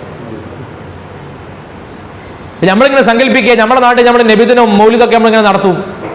അപ്പൊ നമ്മളിങ്ങനെ നാളെ ബർസഖി ലോകത്ത് നബി തങ്ങളങ്ങനെ കണ്ടുമുട്ടി. അപ്പൊ നമ്മുടെ നാട്ടിൽ മുജാഹിദീങ്ങളൊക്കെ ചെന്നിട്ട് പറയും, നബിയെ, ഞങ്ങളുടെ നാട്ടിൽ കേരളത്തിലുണ്ടായത് കുറേ സുന്നിയോളൂ, ഒരു ഇങ്ങനെ മൗലിദ് റാത്തീബ് എന്നും നിങ്ങളെ മധുഹന്ന നിങ്ങളെ പേരും പറഞ്ഞ് അവർ ചായ കൊടുക്കണേ, ചോറ് കൊടുക്കണേ, നെയ്ച്ചോറ് കൊടുക്കണേ, മുട്ടായി കൊടുക്കണേ, ഒക്കെ നിങ്ങളെ പേരിൽ ഇങ്ങനെ കൊടുക്കുക തന്നെയാണ് എന്ന് പറഞ്ഞു. അവൻ നബി ഞങ്ങളെ നമ്മളിങ്ങനെ വിളിക്കും, അല്ല എന്തിനാ അപ്പം ഞാൻ പായസം കൊടുത്തിട്ടില്ല, പിന്നെ എന്തിനാ നിങ്ങൾ പായസം കൊടുത്ത് എന്നൊക്കെ ചോദിക്കും നമ്മളോട്. അപ്പം നമുക്ക് ഒറ്റ മറുപടിയാണുള്ളത്, നഹ്നു നുഹിബ്ബുക യാ റസൂലല്ലാഹ്, ഞങ്ങൾക്ക് നിങ്ങളെ വലിയ ഇഷ്ടമാണ്, അതുകൊണ്ട് ഞങ്ങൾ ചെയ്തതാണ്. നിങ്ങൾ ചെയ്യുന്ന കണ്ടിട്ടൊന്നുമില്ല, പക്ഷെ നിങ്ങളെ വലിയ ഇഷ്ടമാണ്, അതുകൊണ്ട്. നബി എന്താ മറുപടി പറയാ? ഹുബ്ബുക്കും ഇയ്യായ അദ്ഖലകുമുൽ ജന്ന, നിങ്ങൾക്ക് എന്നോടുള്ള ഇഷ്ടങ്ങൾ സ്വർഗത്ത് കടത്തട്ടെ. ഒരു മനുഷ്യനെ സ്വർഗത്ത് കടക്കാനുള്ള ഏറ്റവും നല്ല എളുപ്പ വഴി എന്ന് പറഞ്ഞാൽ എന്താണെന്നറിയോ? നബി തങ്ങൾ പറഞ്ഞത് എന്താ? അൽ മർഉ മഅമൻ അഹബ്ബ. നിങ്ങൾക്ക് സ്വർഗത്തിൽ ഫിർദൗസുൽ അഅലയിലേക്ക് എത്തണോ, ആ ഫിർദൗസുൽ അഅലയിലേക്ക് എത്താൻ മാത്രമുള്ള ഹുബ്ബ് നബി തങ്ങളോട് ഉണ്ടായാൽ മതി, അവിടെ എത്തും. അല്ലാഹു തൗഫീഖ് ചെയ്യട്ടെ. ആ ഹുബ്ബാണ് നമ്മുടെ അടുത്തുള്ളത്. കുറെ അമലുകൊണ്ടൊന്നും കേച്ചിലാവൂല. ഒരു അമലും ഇല്ലാത്ത ആൾക്കാർ ഹുബ്ബായിട്ട് കേച്ചിലായിക്കണം. അബ്ദുല്ലാഹിൽ ഹിമാർ എന്ന് പറയുന്ന സ്വഹാബി, ആ സ്വഹാബിയെ കള്ള് കുടിച്ചതിന്റെ പേരിൽ ഹാജരാക്കി നബി തങ്ങളുടെ അരികിലേക്ക്. നല്ല അടി കിട്ടി. അടി കിട്ടിയപ്പോൾ ആൾക്കാർ അയാളെ പരിഹസിക്കാൻ, അല്ലാഹുമ്മ ലഅൻഹു, ശപിക്കപ്പെട്ടവൻ എന്നൊക്കെ പറഞ്ഞ് ശപിക്കാൻ തുടങ്ങി. നബി തങ്ങൾ പറഞ്ഞു, ചെയ്യരുത്, പറയരുത്. കാരണം എന്തുകൊണ്ട്? അദ്ദേഹം അള്ളാഹുവിനെയും റസൂലിനെയും ഏറെ ഇഷ്ടപ്പെടുന്ന ആളാണ്, അതുകൊണ്ട് ചെയ്യാൻ പാടില്ല. അയാൾ നബി തങ്ങൾ പറഞ്ഞത് ധിക്കരിച്ച മനുഷ്യനാണ്. ആ മനുഷ്യർക്കും ഈ ഹുബ്ബ് കൊണ്ട് രക്ഷപ്പെടാനുള്ള വഴി അല്ലാഹു ഉണ്ടാക്കി കൊടുക്കുകയാണ്. ഹുബ്ബാണ് രക്ഷപ്പെടാനുള്ള വഴി. ആ ഹുബ്ബാണ് നമ്മൾ പരിചയപ്പെടുത്തുന്നത്. നമ്മളിങ്ങനെ ദിക്റും സ്വലാത്തും മൗലിദും മജ്ലിസും ഒക്കെ നടത്തുന്നത് ഹുബ്ബാണ്, നബി തങ്ങളോടുള്ള ഹുബ്ബ്. അള്ളാഹ് ഇഷ്ടപ്പെട്ടവരോട് ഹുബ്ബ് വെക്കുക, അപ്പൊ അള്ളാഹ്ക്ക് നമ്മളോട് ഇഷ്ടം ഉണ്ടാവും. അതിൽ നമ്മളെ ചേലും കോലം കൊണ്ടൊന്നും അള്ളാഹ്ക്ക് നമ്മളോട് ഇഷ്ടം ഉണ്ടാവില്ല. അപ്പൊ അതിനുള്ള വഴി അള്ളാഹിനെ പിടിച്ചവരെ നമ്മൾ പിടിക്കുക, അതല്ലേ വഴിയുള്ളൂ. അതല്ലാതെ നമുക്ക് വജിയിലേക്ക് പോകാൻ പറ്റുമോ? ഇപ്പൊ നമ്മുടെ നാട്ടിൽ നിന്ന് പല വഴിക്കും ഇപ്പൊ പഠിക്കാൻ വിദേശത്തേക്കും മറ്റൊക്കെ പഠിക്കാനൊക്കെ പോകും. ഒരാൾ ഒറ്റക്കണ്ട് പോലല്ലോ, അത് ഏതെങ്കിലും വഴി പിടിക്കും, ഏതെങ്കിലും ആളെ പിടിക്കും, ഏജന്റിനെ പിടിക്കും, അങ്ങനെയല്ലേ? അപ്പൊ നമ്മൾക്ക് ഒറ്റക്ക് എത്താൻ കഴിയും എന്നുള്ളത് ഒരു ധിക്കാരാണ്. അങ്ങനെ കഴിയുന്നവർ പോയിക്കോട്ടെ, നമുക്ക് വിശ്വാസമില്ല, നമ്മളെ കൊണ്ട് കഴിയുമെന്ന് തോന്നുന്നില്ല. അപ്പൊ പിന്നെ എന്ത് ചെയ്യണം? അള്ളാഹുവിലേക്ക് എത്തിയ മുഖറബായ ആളുകളെ പിടിക്കണം, അവരുടെ സുലൂക്കിൽ കയറണം. ആ ചങ്ങലന്റെ തലയ്ക്ക്, ആ കയറിന്റെ തലയ്ക്ക് ഒരു പിടുത്തുണ്ടായാൽ മതി, സ്വർഗത്തിലേക്ക് അഫവാജനായിട്ട് സംഘമായിട്ട് ആളുകൾ ഇങ്ങനെ കയറും. അതിന്റെ കൂട്ടത്തിൽ ഒരു പാവായിട്ട് ഞമ്മക്കും കയറും. അള്ളാഹു തൗഫീക്ക് നൽകട്ടെ. ഈ ഔലിയാക്കളോട് സ്വാലിഹീങ്ങളോടുള്ള മഹബത്തിലല്ലാതെ നമ്മുടെ ജീവിതം രക്ഷപ്പെടുത്താൻ കഴിയില്ല. അങ്ങനെ ജീവിക്കാൻ അള്ളാഹു തആല നമുക്ക് തൗഫീക്ക് നൽകി അനുഗ്രഹിക്കട്ടെ. എല്ലാ മറ്റു ശർറുകളിൽ നിന്നും അള്ളാഹു നമ്മളെ കാത്തുരക്ഷിക്കട്ടെ. നല്ല ഖാലിസായ നിലയ്ക്ക് ഇബാദത്തുകൾ നിർവഹിക്കാൻ അള്ളാഹു നമുക്ക് തൗഫീക്ക് നൽകട്ടെ. മുഅ്മിനീങ്ങളായ ആളുകളെ മുശ്രിക്കായി ആരോപിക്കുന്ന ഒരു ദുരവസ്ഥ നമുക്ക് ഇല്ലാതിരിക്കട്ടെ. ലോകത്ത് ബഹുഭൂരിപക്ഷം വരുന്ന മുഅ്മിനീങ്ങളെ മുശ്രിക്കായി ആരോപിക്കുന്ന ആളുകൾക്ക് അള്ളാഹു ഹിദായത്ത് നൽകട്ടെ, സൽബുദ്ധി നൽകട്ടെ. മരിക്കുന്ന സമയത്ത് ഹിദായത്തോടുകൂടി മരിക്കാൻ നമുക്കും നമ്മുടെ കൂട്ടുകാർക്കും സുഹൃത്തുക്കൾക്കൊക്കെ അള്ളാഹു തആല തൗഫീക്ക് നൽകി അനുഗ്രഹിക്കുമാറാകട്ടെ. ആമീൻ യാ റബ്ബൽ ആലമീൻ എന്ന് മാത്രം ദുആ ചെയ്തുകൊണ്ട് ഇൻഷാ അല്ലാഹ് അവസാനിപ്പിക്കുകയാണ്. നമുക്കിതിൻ്റെ ഇത് ഒരു ക്ലാസ് കൊണ്ട് തീരുന്ന കാര്യമല്ല, നമുക്ക് കുറേ കാര്യങ്ങൾ ഇങ്ങനെ പറയാണ്ട്. അങ്ങനെ പറഞ്ഞിട്ട് അവസാനമാണ് ചിലപ്പോൾ ഉള്ളിലുള്ള സംശയമൊക്കെ തീരുള്ളൂ. ആ കുറച്ചേരം കഴിഞ്ഞിട്ട് നമുക്ക് എന്ത് ചെയ്യാം, കടക്കാം. കാരണം എന്താ, ഇപ്പോൾ ഒരു ചോദ്യം ചോദിച്ചപ്പോൾ അടുത്ത ക്ലാസ്സിൽ പറയാൻ വിചാരിച്ച കാര്യമൊക്കെ. അപ്പോൾ കുറച്ചൊരു 5-6 ക്ലാസ്സിന് കഴിഞ്ഞിട്ട് ഇനി എന്തെങ്കിലും ബാക്കി ഉണ്ടെങ്കിൽ ചോദിക്കുക. അങ്ങനെയാണല്ലോ. ഇൻഷാ അല്ലാഹ്. അല്ലാഹു തആല തൗഫീഖ് ചെയ്യട്ടെ. അസ്സലാമു അലൈക്കും.